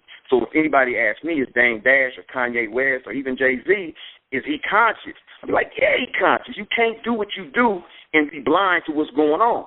You understand? So I consider you a conscious individual, man. And like love, consciousness is infectious, and you are really shaping the industry just by having the ability to tell these fools that they don't matter. When you tell a boss that he ain't a boss no more, and I'm the boss, that's a hell of a thing. Ain't nothing more alpha than that. They wasn't never the boss. They wasn't using their own money. They was pretending. But that's what I'm saying. The gig is up. These guys that are pretending they're strong were never strong. You understand what I'm saying? They were just feeding on our strength. They wouldn't. They using other people's money, and then they were capital. It's just like when the mob used to put heroin in our hoods and not their own. It'd be like, yo, how y'all eating from our culture, but you don't eat from your own? How you the boss of? How you the boss? How was Joey Amanda, whatever his name is, the boss of black music? What makes him? You know what I'm saying? Like, what is that? So it's just obvious things, but these guys are soft. Right. And they don't have nothing to say. Nothing. I'll be asking, yo, say something. As a matter of fact, don't even come outside then, period. And that's what's happening. As Funk Master Flex got at you, y'all filled that up. Is it cool? As he bowed down and capitulated. He added a title to his thing. I got right back at him. He didn't get at me at all. I thought he was hilarious. And as you see, he turned his guns on Jay. He got up away from me. He left me alone. Yeah, he was right. Okay. Right? As soon as he said something about me, I gave him 2 hours on Combat Jack, who ended up being a sellout too, Reggie Osei. But now, what happened? Because when I'm listening to that video, that interview, it seemed like y'all was kind of cool, man. But then you did go into it like but you really again, wasn't. He was a slave to the dollar. He was a That's slave to bullshit, his own agenda, not the bigger picture. But he's a lawyer, so I expected that from him. He's an ex-lawyer. He was a guy I used to tease because he dressed funny. And now all of a sudden he wanted to dress like us. So all that time I was teasing him, he wanted to be us. He wanted to be me. He was mad at me because he wanted to be me. Yeah, that's why he's mad. And that's why he was a lawyer that's now a DJ. But also a lawyer that has no commitment to his culture. I was like, yo, if you have Joey come down, let me run up on him so I can ask him the questions. And then when he got him, he didn't even ask him no real questions. All right. Hey, listen. Y'all on the line with the Lions Out the Cage. We're going to open up the phone lines in a minute. If you want to ask a question, push star 6. Right now. We're going to open up right now because we don't want to waste businessman's time and stuff, man. I really know, Brother Phil, I got to remind them, y'all on with the Lions Out the Cage. If you come on saying some stupid shit, you're going to get checked. Just know that. So go ahead and ask your question.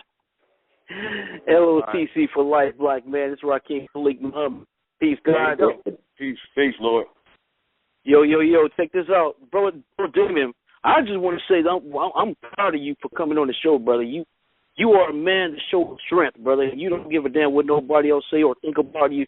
You just going to be who you are. And another thing I want to say is, if a lot of these sissified rappers were under your umbrella, they wouldn't be the punks they are, brother. They wouldn't be. That, man. Because the fact is, they blowing money. They blowing money, but you actually are a fine example of what it is to be a businessman. Use your money, properly. You know what I'm saying? You're doing things. You building. And a lot of these fellas ain't building. They just losing money. Hey, Rakeem, last time you came on the show, K. Reno was on and everything, and I told you, man, I'm not auditioning for a co-host. So I appreciate you giving love to Dang Dash, but I open this shit up for questions, Lord. So ask the guy a question. I love you, though, but ask him a question, Paul. Oh, check this out. I'm done. I just want to make a comment. Was you done making a comment? I appreciate you, Rob. Well, thank you, man. I love you, man. Hey, 10-10-15. I better see you. Hey, let's get a New York. Let's get a New York call in 5417. 5417 Lines Out the Cage. Go. All right, let's go. Peace. I got a quick question for Dame. I've been watching him for a while. What's your name, man? What's your name and where you calling from? I'm actually from Philly. My name is Farrakhan Law. I'm from Philly. Peace to God. Say peace to God. Mm-hmm. Ramadan Mubarak. Ramadan Kareem.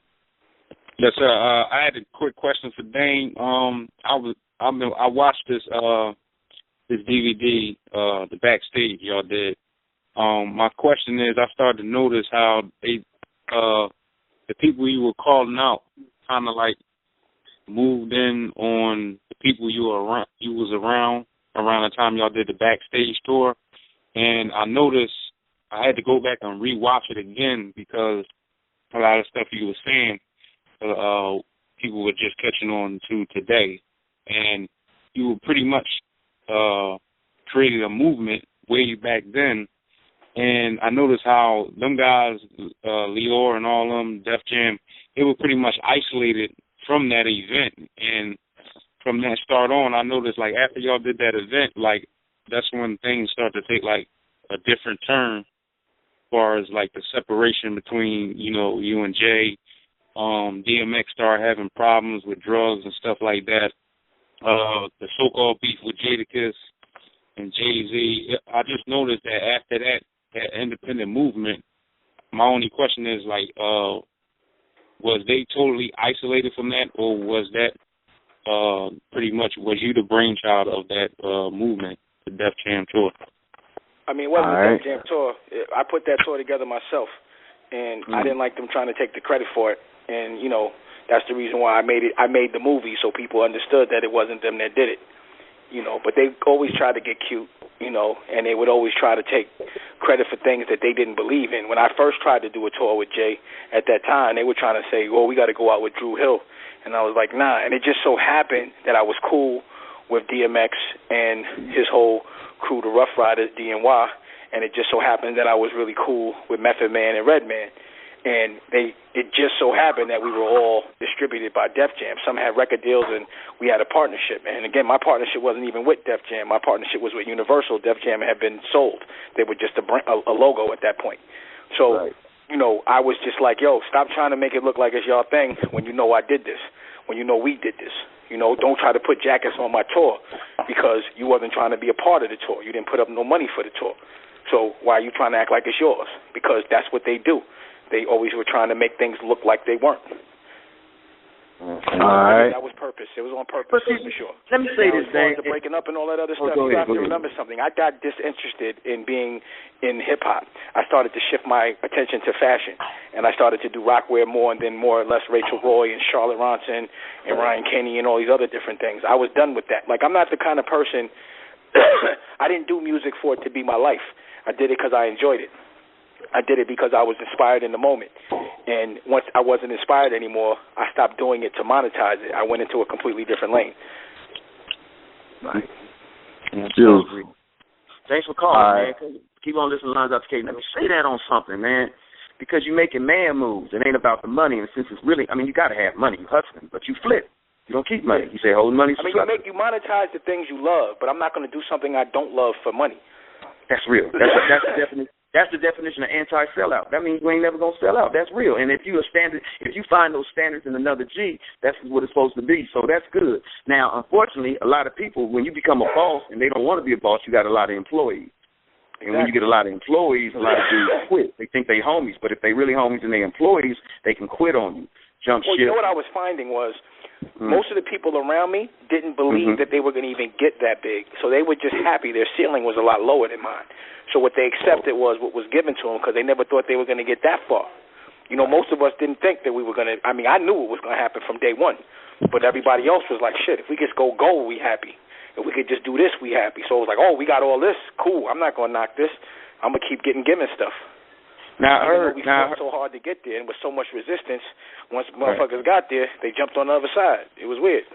Now, I heard you talking to somebody, and you was basically saying, like, on your new relationship, your newfound relationship with Kanye, it's basically like a flip thing, like he was always a creative person, and, you know, such now you trying to be, not trying to be, you're trying to let your creativity thing go, and he'd be more like a producer and thing like that, but in the world of business, I'm thinking, dang, you've always been a creative person.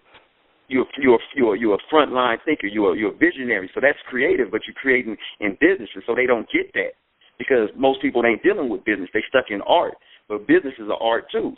And so you've been creative in that, and I think that's one of the reasons why it gives you a benefit, but it also gives you confusion, Lord, because you trying to explain some stuff, and maybe that's why you yell and talk shit. Because you can't explain it, man. It's like somebody explaining why that picture is beautiful. They just don't get it until you do it. But then when you get it and you do it, you on to the next one. Exactly. That's what visionaries do. So they chewing on some shit. In other words, you don't defend the truth. You just drop it and let somebody argue over it. And you on to the next truth. And I keep it moving because that's not my agenda. My agenda is to live life. You know, and I'm not going to be stuck on one block doing one thing. Like I said, I done did everything everywhere around the world. So if I was trying to just be, you know, big time in music, I'd have just stayed in music. It's too easy to sell records. I could have done that all day, but that would have been hell for me to sit in that same office in that same environment with those same lames. It's the same exact people there that were there 20 years ago. Ain't enough room in interns at the time, and now they presidents, but they still lame to me. You understand what I'm saying? You need more room. You still got to deal with the same formula. It's the rob you formula. It's to be around people you don't like formula. It's listen to nerds because you think they could do something for you formula. Man, I hope y'all listen to that. This is straight game. This is straight game coming from Brother Dane. It's not really game. Well, it is a game because it's a high-stake game. It's opponents versus opponents. There's some rules to this thing. Some cheat. Some follow by the rules. So the bottom line is I hope y'all really listen to this, man, because this is very important. Listen, Dane, for real, I would like to connect with you. Me and Brother Martin, we consider ourselves like the Rush Limbaugh of the nation is now. We're like the subgroup. We like the underground. We're not corporate. You feel me? We get in trouble. The minister called me all the time and tell me, you know, to chill out or whatever the case may be. You don't feel me? I always get snatched up. But I'd rather the minister snatch me from the back and kick me in the ass. You feel me? So in other words, slow down, Brother Philip. You're moving too fast and having to push me.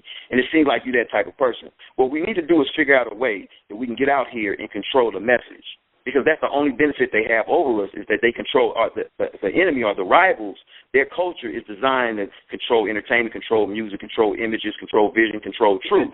Not to cut you up, but the internet gives us all that freedom. Like I said, you got to see a show. That's right. And the thing about it is, I didn't say, I don't know this show, I'm not calling in.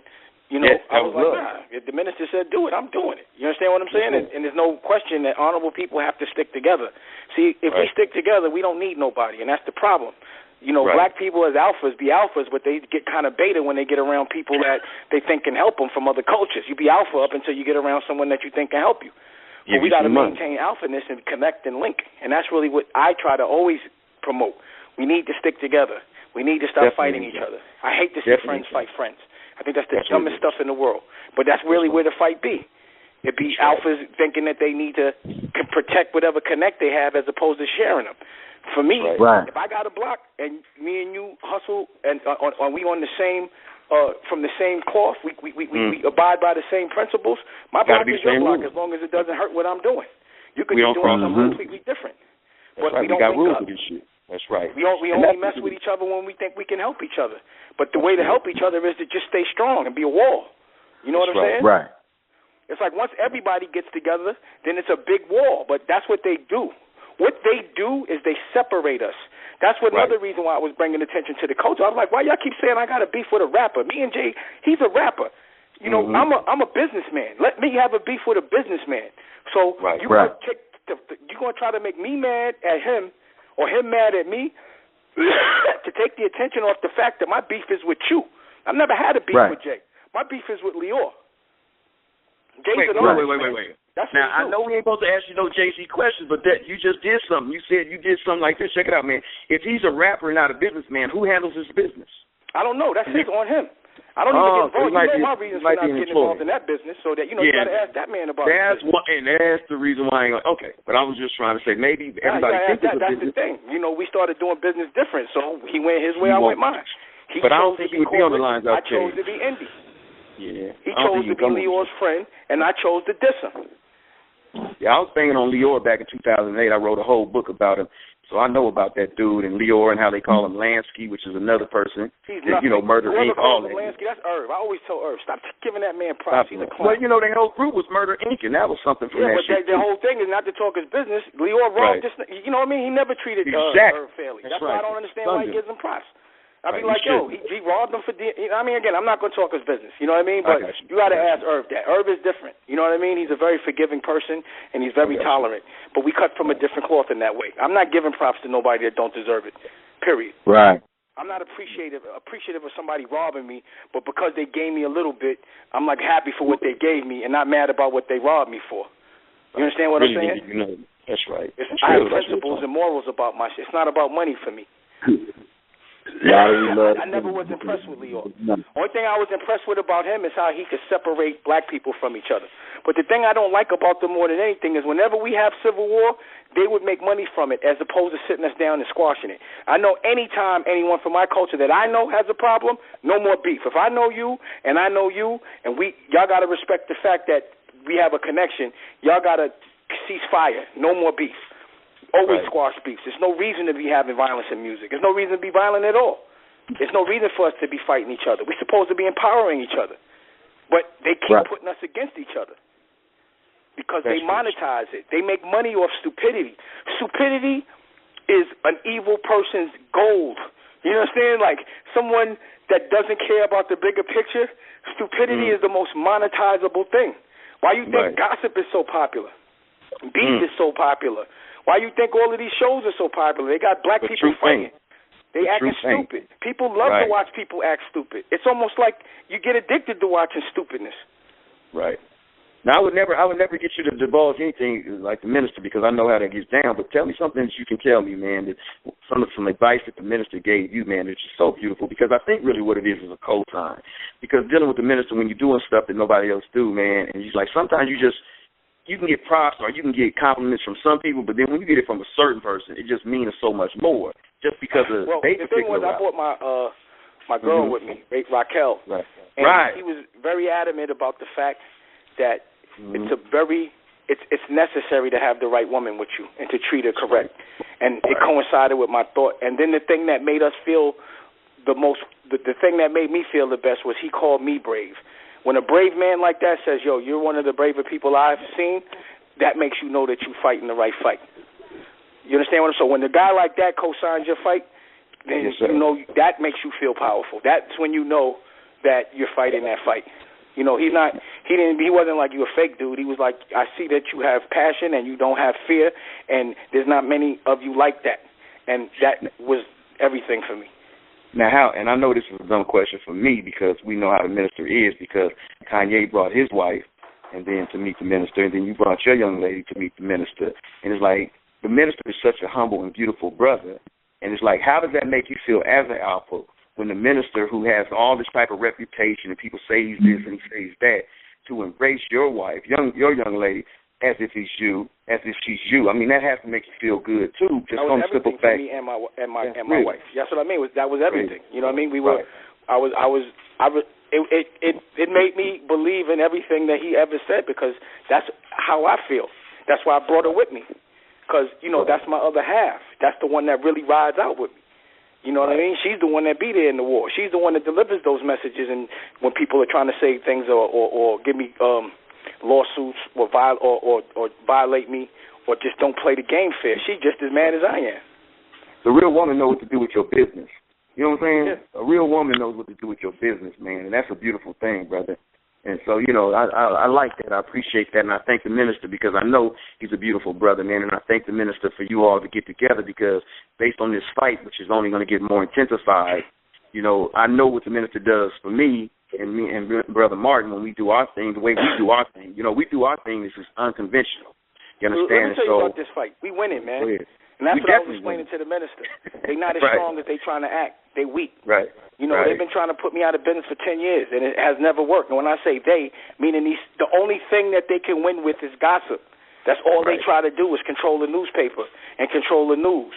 And that's it. Why we got to get our own now news. There's the internet, though. The internet keeps everything level. You got Instagram. The millennial generation ain't going for it. They're not scared. And that's the thing. And it was old. Even back in, dictators and all that, that's how they keep you in line. It's propaganda. It's the 48 laws of power. It's all that garbage. That's not working no more. Perception is not what's winning right now. Reality is winning. And the reality is, it's really more of us than it is of them. There's more that believe in than you think. We used to be the minority, but we built such a brand because of the minister being so consistent and looking so good while he does it and winning that people believe in it now. Before they were scared of it. But now, and that's what I was explaining to him. I was like, yo, they're weak right now. Everyone that was powerful 10 years ago, they have, the older guys, they're about to die. You understand what I'm saying? The older guys are, they 90. It's not there. It's not like that anymore. The younger guys don't have the heart to do that. And the ones that do are the stupid dudes that get themselves busted and do stupid stuff like run up in the church like this dude in Charleston. That's what's left. Psychos and morons. You understand what I'm saying? Yes, sir. They can't. There's a black president. I don't care what he does wrong or what he does right. There's a black president. You think that happened without? No one tried to shoot him yet. You understand what I'm saying? That couldn't have happened in the 70s. That couldn't have happened in the 80s. It couldn't have happened in the 90s. It could only happen when the truth could be told, which is the internet. The internet makes everything level. There's no more middlemen. That's what I'm saying. Like before, there was gatekeepers. You had to have money to control the press. You don't have to have money to control the truth anymore. Well, let me say this. We winning, though. We winning. The light. It gets darkest before the dawn, like on some Batman shit. But it's better now. Hashtag winning. But I'm not going through no war. Farrakhan, the minister went through a war. He made it easy for us. We don't, like I said, my children ain't supposed to fight the same fight I got to fight. Farrakhan, he made it. The minister made it where we don't have to fight the same fight he has to fight. So we need to fight because there's nothing stopping us right now. Like, I'm supposed to be scared of Leo? Never. He's a bust. Right. Speaking truth. I'm scared of Alan. I'm black. He's a nerd. What you doing, Dang? You speaking truth to power, like the minister speaks truth to power.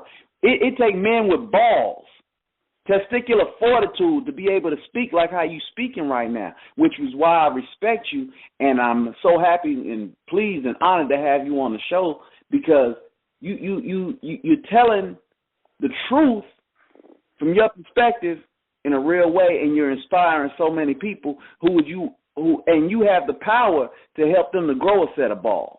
Because they ain't so, my thing is, Paul, if you got some nuts and you ain't using them, give them up, man. You know what I'm saying? Get out of here.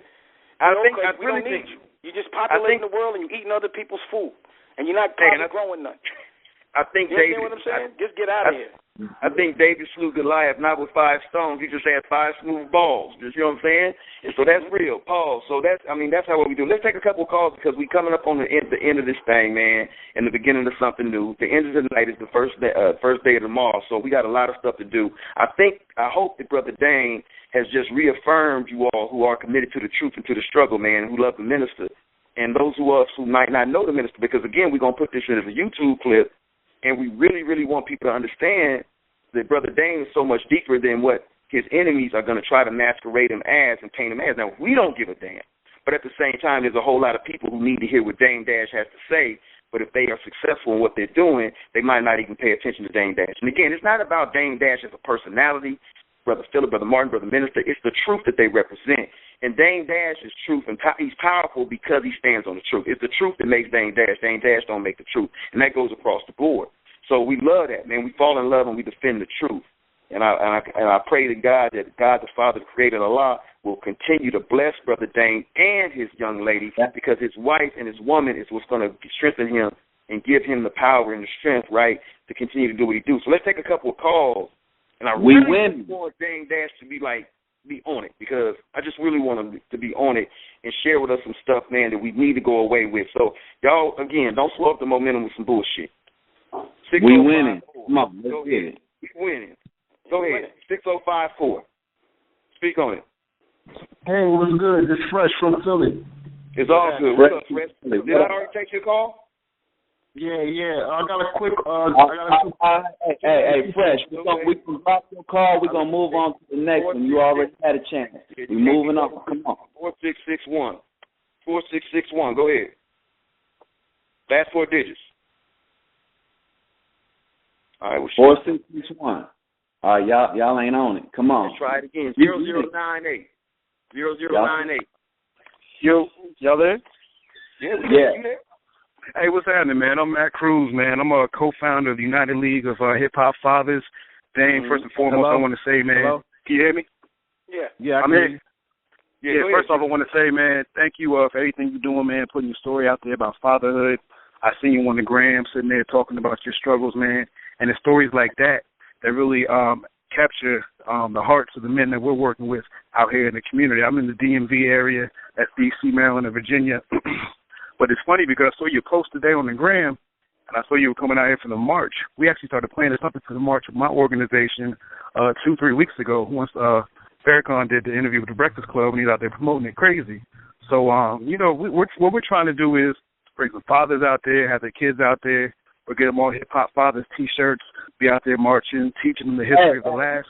Listen, do you got a question? I know you're trying to promote your whole deal, but what's your question? No, I'm not even trying to promote it. I'm just trying to say, how can I get be involved with y'all, and how can we support the movement that y'all got going whenever y'all come out here to D.C.? I'm not trying to promote nothing. I'm just trying to uplift fathers right now. It's okay. It's okay if you did, G. We just trying to do it right. Go ahead, Dane. I mean, like when you say the movement, honestly, it's just I personally am telling my experiences so people can learn from it.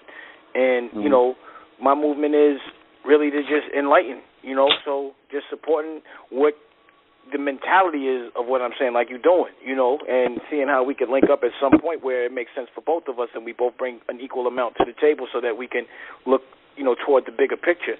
But that kind of would happen organically on some level. I can't tell you what that is. But I don't, you know what I mean? Like, if there's any way I can empower something positive, I will, And it happens in an organic way. But anything about fatherhood and understanding the struggles, if there's some place or a platform that change the way the process is, I'm going to show up for that because I'm living it. I'm a normal person. And, I'm choosing to let myself get beat up for a little while before I decide to fight because I got to understand what fight I'm fighting. You know what I'm saying? Right. Right. This is what I say to you, bro. Connect with the Lions Out the Cage. You got us online. Martin F. Muhammad on Facebook. Philip A. Muhammad on Facebook. Lions Out the Cage. Connect with us. We'll link up with your organization. We on the move. 10/10/2015. Justice or else. That's what it is. Let's go to the next caller. You got 6132. Lines out the cage. Come on. 6132. Last 4 digits. I'm 4661. He be playing. 3461. Here we go. Ahead. That's me. Oh, peace. This is Rodney Assad Muhammad. Oh, peace, Rodney. Go on, man. What's happening? Oh, yes, sir. What it do? Peace, brother Damon Dash.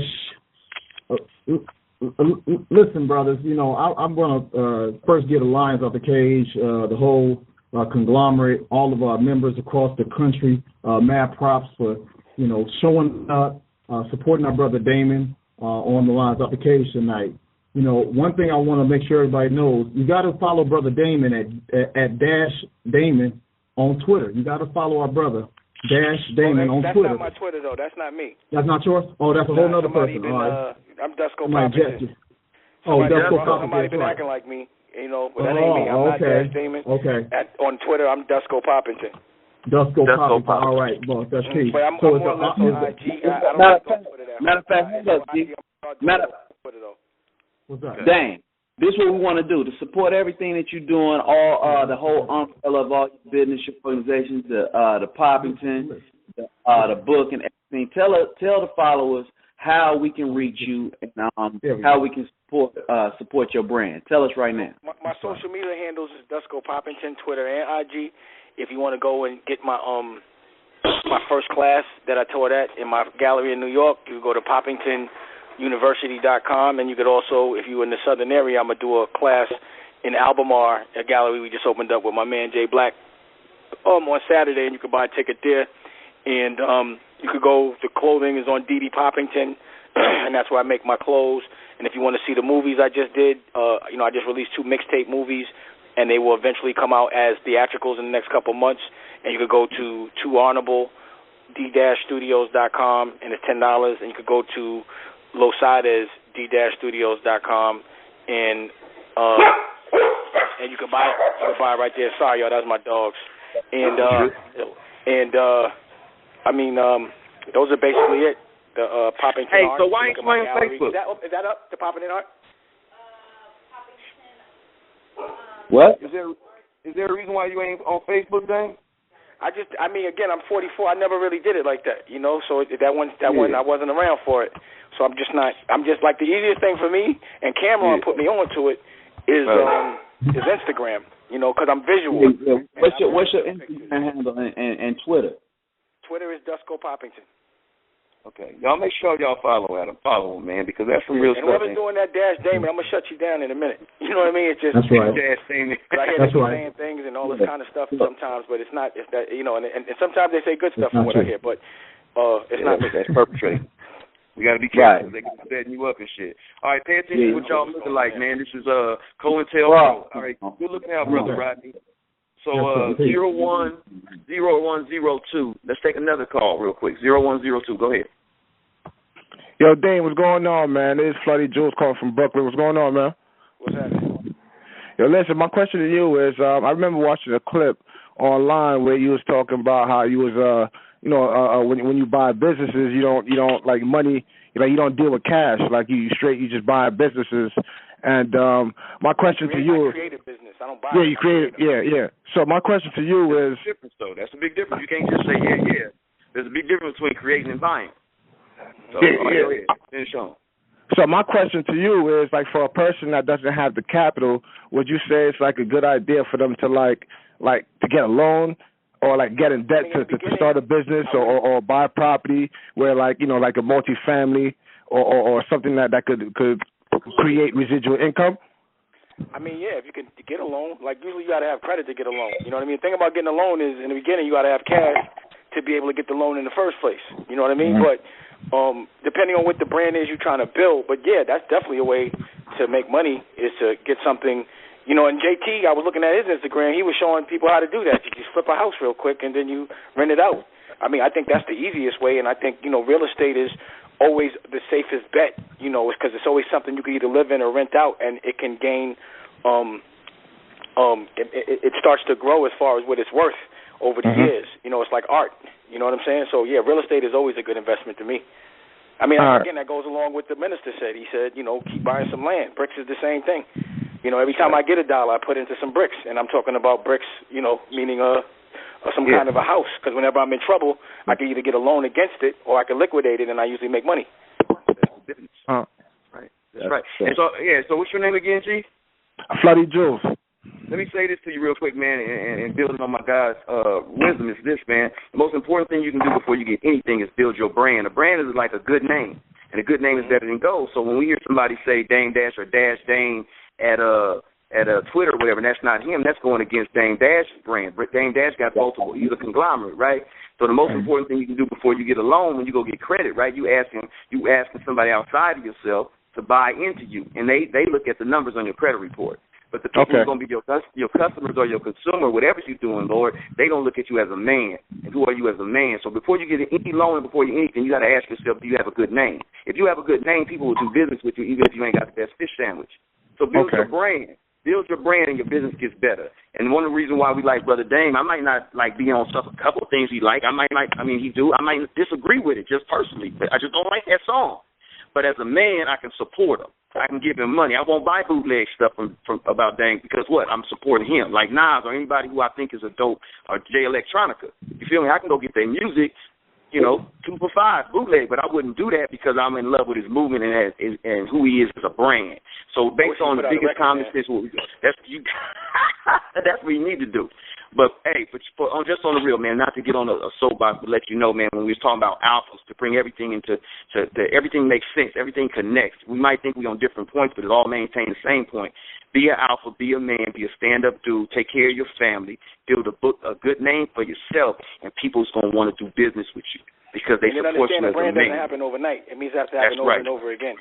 And it started off, Dame was talking about how long it takes to build the Great Wall of China. See, all this shit means something. The Great Wall of China took years. How long was it, Dame? 2,000 years to build the Great Wall of China. You can see that shit from space, so you got to have patience, and that's what Dame was talking about. So that's what you do, man. Don't do nothing for quick fix. And it's good to flip and do everything you want to do, and you can do that to make capital, but you can't do a quick fix to build a name. It takes you several years to build a good reputation, only 1 minute to destroy it. So just remember that, man. That's love from the Lions Out the Cage. Keep on listening, all right? Good looking, bro. All right, good looking, man. All right, so I think that's what it is, man. I don't want to miss nobody. I think I got this one, Akeem, coming from 3097. Did we build already? Peace. Yes. How you doing, sir? Oh, it's all good. Did you already talk? No, sir. Okay, well, let's bring it, man, to Mr. Dame Dash. Go ahead. Yes, sir. Something very quick. I left from Atlanta, Georgia, and drove all the way to New York to introduce myself to Mr. Dash at Pop in the Studio. I'm not sure if he remembers, but he gave me a poster in a magazine.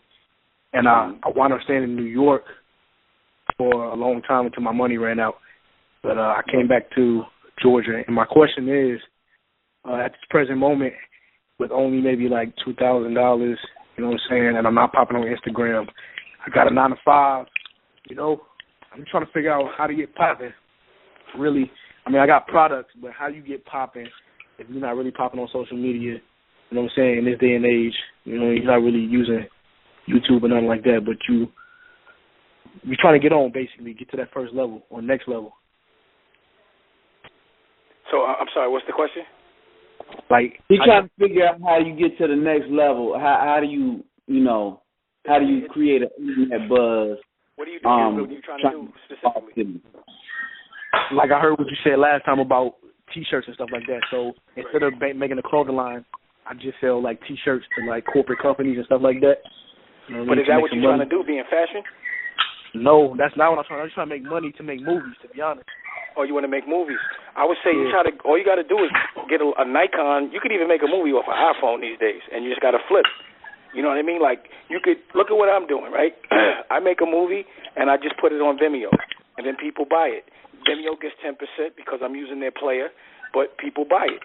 So if you have a product that's good, it don't really cost that much to make it these days. You know what I mean?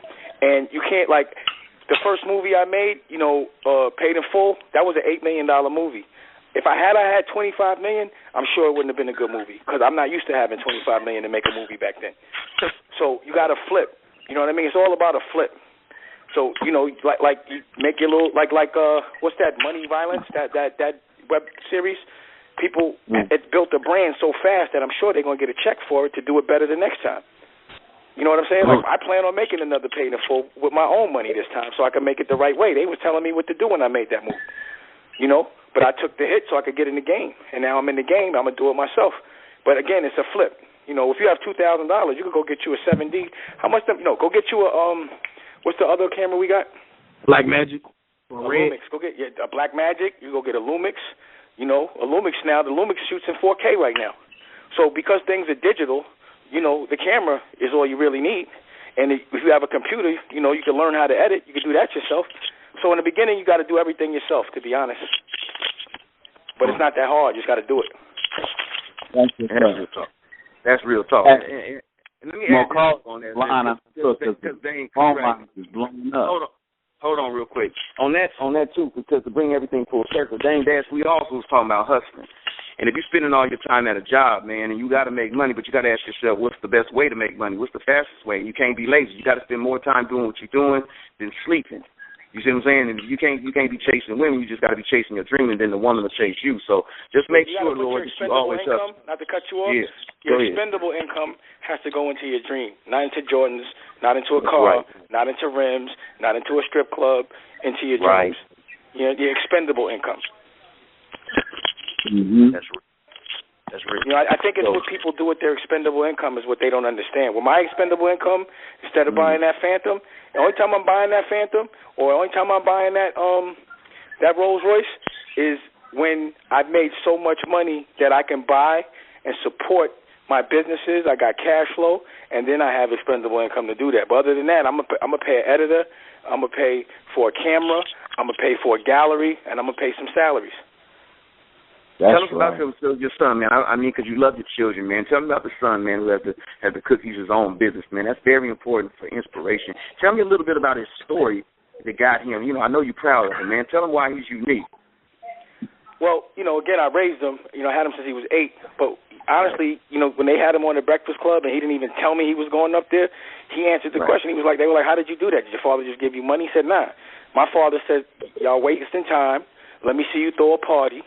They threw a party, they made money from the party, and then they put it into some cookie dough and made some dough.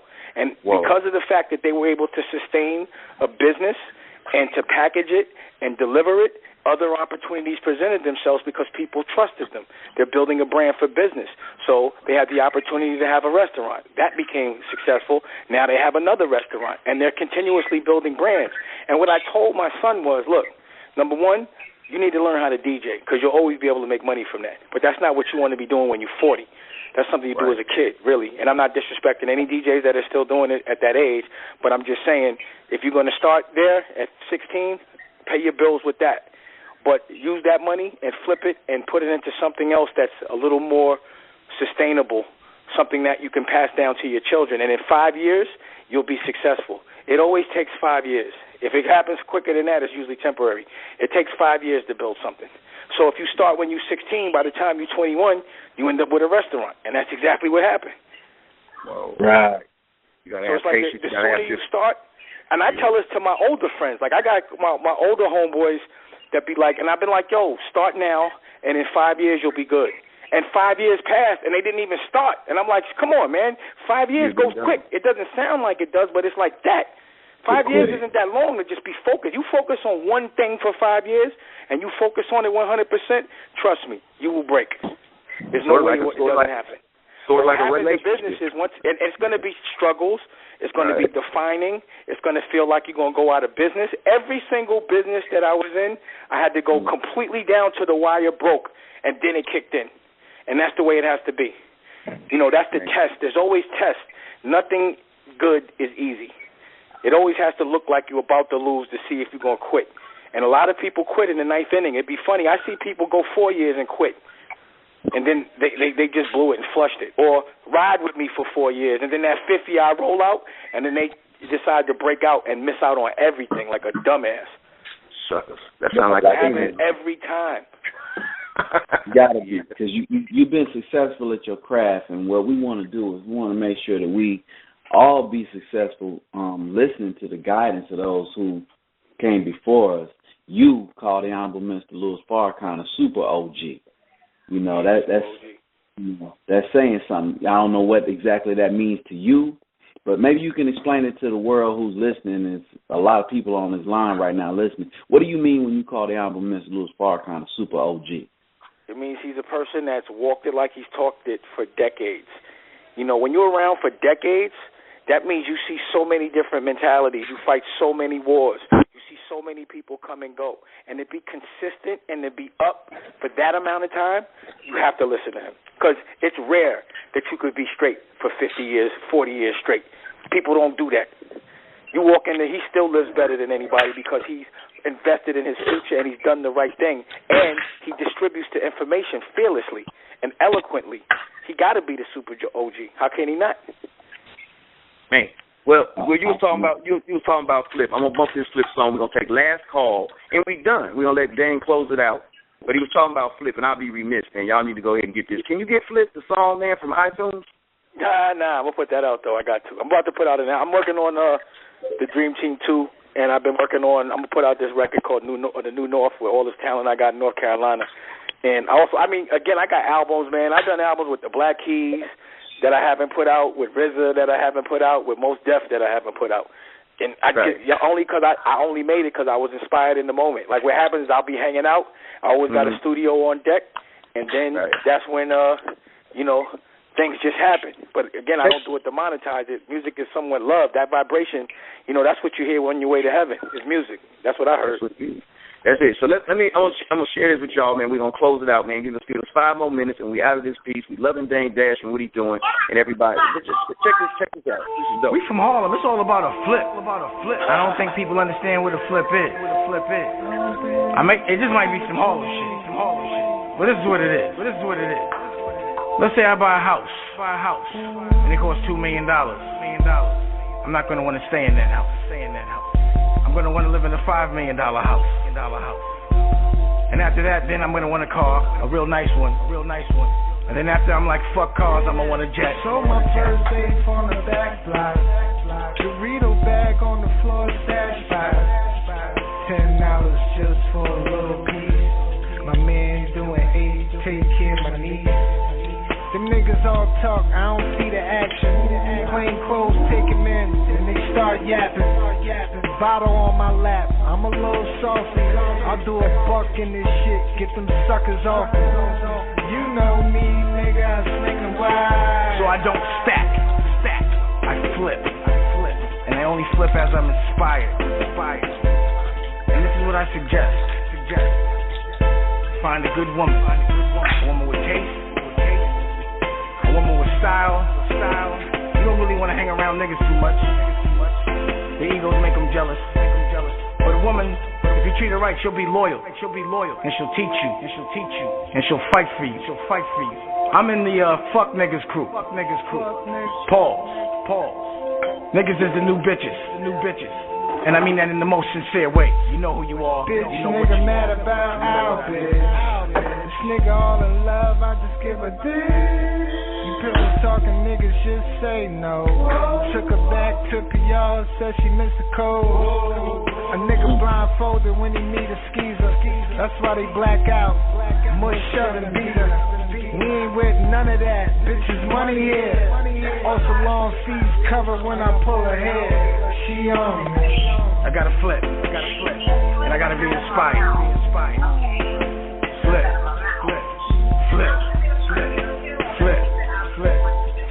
It's like a heartbeat. That's my heartbeat. My heartbeat flip. Hear that?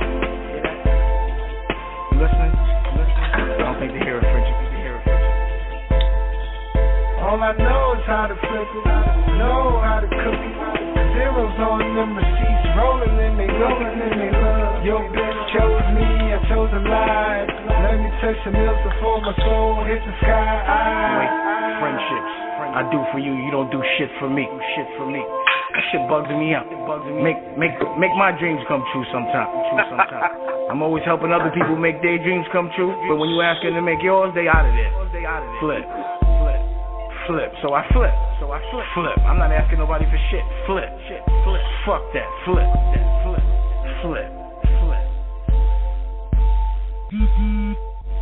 I don't know if he flip or sometimes he flip out. He be going hard on the board. That's what I'm talking about. Listen, man, I want to bring in my brother who made this all possible. This is my young brother, man. And he's like a son to me, but I'm not sonning him. You know what I'm saying? I love this brother, man. And he reached out. He does his due diligence, man. I could not leave this call without bringing my man Beware. Beware, you on the line? Yeah, I'm here.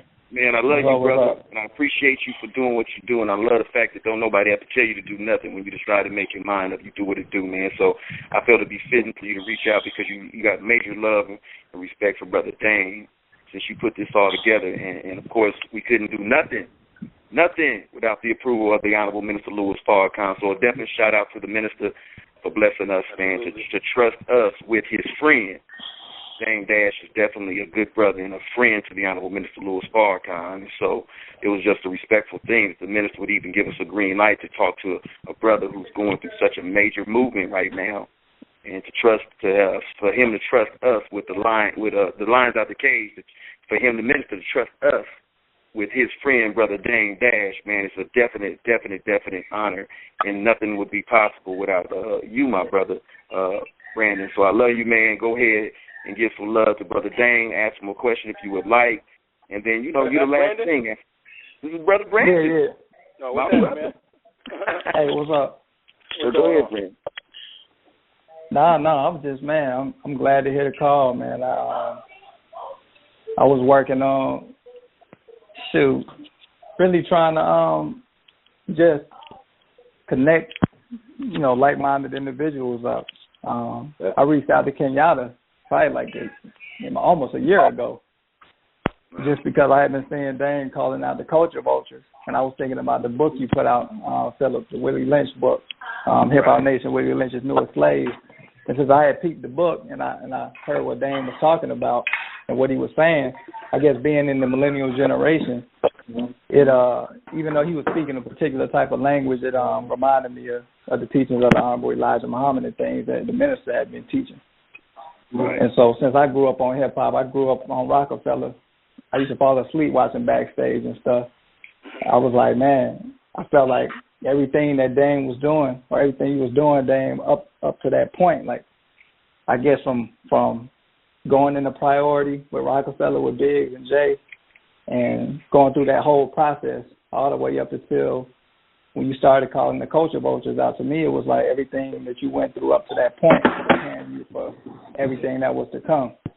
And that was why I did my due diligence to reach out to Boyce Watkins, and introduce y'all.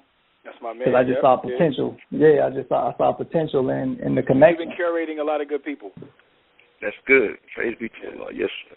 Yeah, man. I mean, it's an honor, and it's humbling, and it makes me happy to see powerful people who I respect and look up to, have an opportunity to benefit from one another.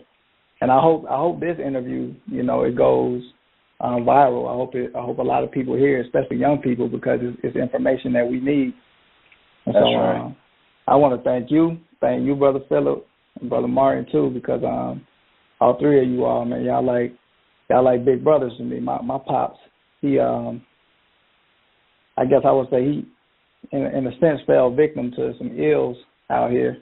And I had a lot of uncles and a lot of older cousins, but I never had close relationships with them. They more or less left me to myself. And so me and you all has been real for me, because getting that OG love, getting all of that wisdom. Dame, you talking about all the OGs you had. I spent a lot of time to myself in that regard, even though I was with my homies. I had a peer group, but we didn't have a lot of OGs, like, really dropping game on us. So when I became, when I got in my 20s, I started speaking out over the black males who had wisdom, who had honor. And I guess I could just say God blessed me to find some good ones. So, it's an honor for me, man. I'm just happy that all these things are coming together. And I know it's only the beginning. So, I love all three of y'all. Man, we love you more, brother Brandon. And I'm gonna see you in the A in a few days. Yeah, Man, we got some stuff cooking up this weekend. It's gonna be crazy. So yeah. Did we miss anything, Brother Brandon? Because you're a young brother, but you pay attention, and you're intelligent, man, and you're very wise for your age. Did we miss anything? Because you study Brother Dane, myself, and everything, and we have such a good relationship. Did we miss anything that you feel that we should address or ask Brother Dane? Because I don't want you calling me after the show's over and you saying, man, you should have said this or asked that. Do you think we missed anything? Nah. I mean, when I talked to him about the idea, I was just like, I peeped certain interviews and platforms that he's had, and you know, Dame, I mentioned to you that Paul Cantor piece that I read, where he was tried to play you, you had to get at him, and I just knew that the Lions Out the Cage was like a platform where, you know, men could come and speak, you know, truth and speak. Yeah, the joint with conservative or whatnot.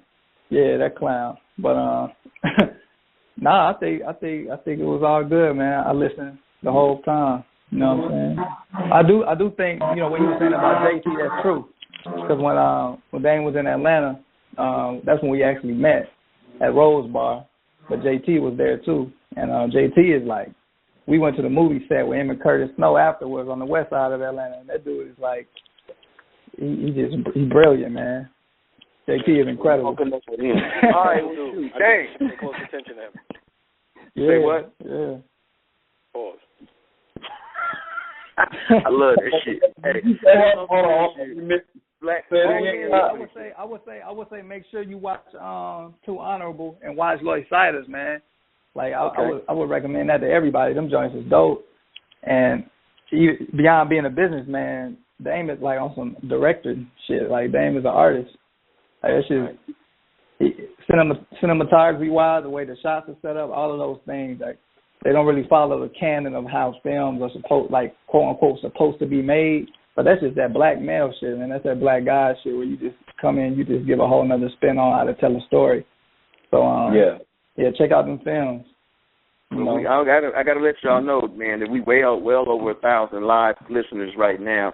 It only counts up to 1,000. There could be more, but it only gives me up to it. So when it gets 1000, it's 1,000, and it's like just live listeners, man, and that's a beautiful thing. And I appreciate Dane for giving us an opportunity to talk to him, because he's definitely doing something for our brand. This Lions Out the Cage all day. And I hope, Brother Dane, that we didn't come off corny or whack to you, man, and we was like, it is what it is. And I appreciate you taking out the time, because you're a busy man, brother, and it's all love, and you know, we on the same battlefield. So, you know, continue to do what you do, man. I want a lot of God to continue to bless you, man, with your fight for your children. I know how that is. I know everything happens for a reason. Keep on fighting, man, when you feel like you're feeling down. Just keep it going. Just keep on pushing through it, man. And I pray that you're successful in all your endeavors, man, and that God puts around you a major team to take you where you're about to go, because where you're about to go, man, you know what I'm saying? It's some next level shit. So, you know, I mean, I appreciate you, everybody else who's listening. Support Brother Dane. I'm telling you how these culture vultures work. They have to slander and besmirch the characters of individuals, and they put out floods of propaganda because they control the media. So we have to answer that. We don't know what kind of tricks they got up their sleeve, but it's all good. Dane might not matter and might not care. That's what makes him a soldier. But, you know, good soldiers ain't good politicians, and politicians ain't good soldiers. And Dane sometimes get in trouble because he ain't a politician. Don't that shit sound familiar? Lions Out the Cage over here. So, Brother Dane, we're going to give you the last word, man. Man, we want to appreciate the young lady in your life. She's always there for you. We will be remiss in our duty and our responsibility as men not to acknowledge a queen when we acknowledge a king. So just on the behalf of the Lions Out the Cage and all the mighty sisters in the Nation of Islam, you know, we greet you with peace, and we hope that you all continue to move forward, and that God will bless you all's union with productivity and success. So you can go ahead and close it out, my brother. Go ahead. Well, again, man, I appreciate the platform and the patience and the tolerance to listen to my perspective. And again, I think, you know, people should just be conscious that we winning. And there was a time it looked like we was losing, but we not. And I think that there's more consciousness than unconscious now. And I think it's more cooler. I think it's in style. I think the new wave is to be conscious of the right thing and to do the right thing, you know.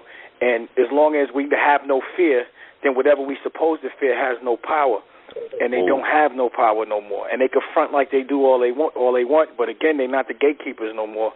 You know, there's an internet. Right. There's freedom there.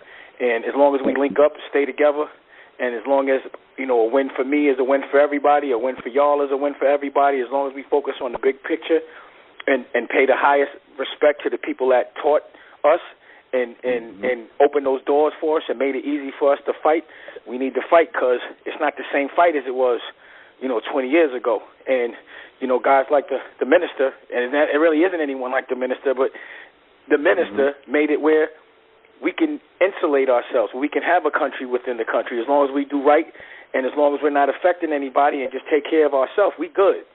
You know? Right. And, you know, it shouldn't always be about money, because money's evil. It should be about love, and that's the ultimate fight, and that's all I'm fighting for. And anything other than that is whack. If your kids ain't good, you not good. If your woman's not good, you not good. If you got a one-bedroom and you got 3 kids, you're not doing it. You know what I'm saying? And that's what has to be understood.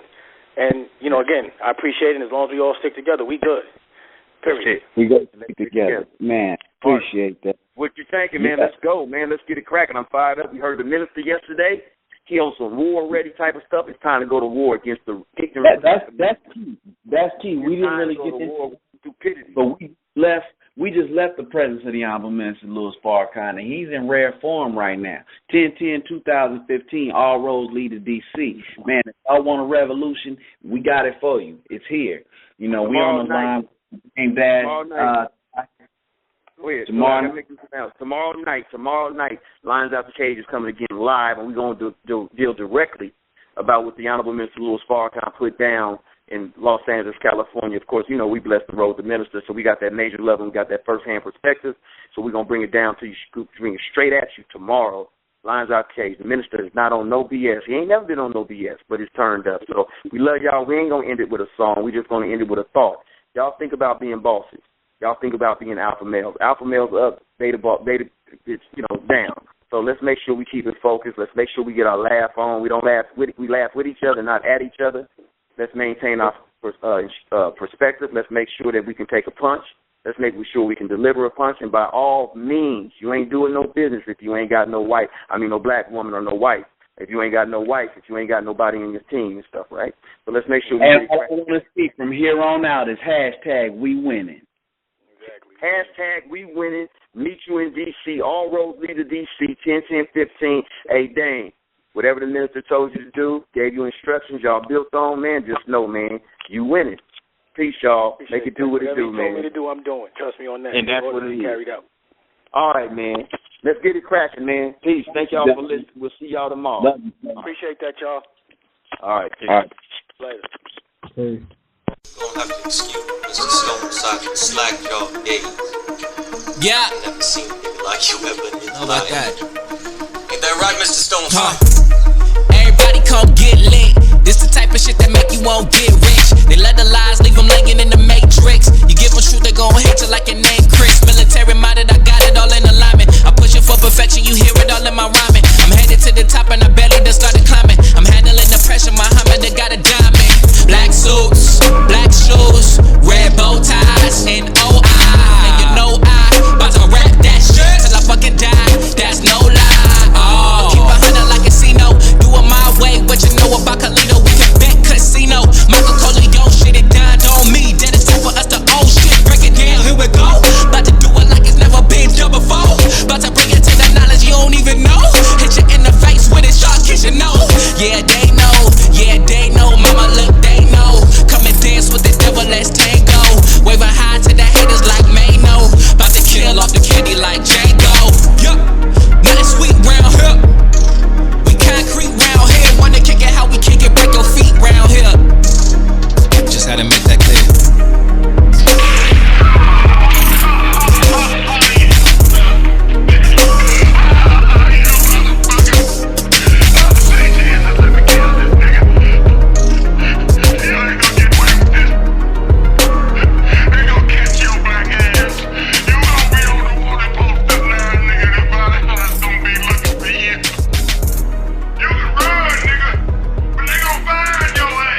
Yes, yes, yes, yes. This time the revolution will not be televised. It's time for black people to enterprise, rise. We came over here 400 years ago on a slave ship named Jesus. And Jesus Christ, we've been catching hell ever since. They say the black man always get the shortest end of the stick, which I find kind of ironic because I got a long dick. Which I used to penetrate the minds of the masses and teach things that they never taught in classes through the eyes of rebel glasses. There's a war going on against you and me, and I'm battered like Master P. Time to start the revolution like Huey P. Newton. It's all physics, baby. They keep them bodies in motion cause there ain't no time to rest. No, I'm trying to get us free.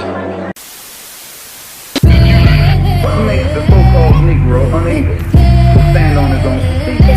He has no self-confidence. He has no confidence in his own race.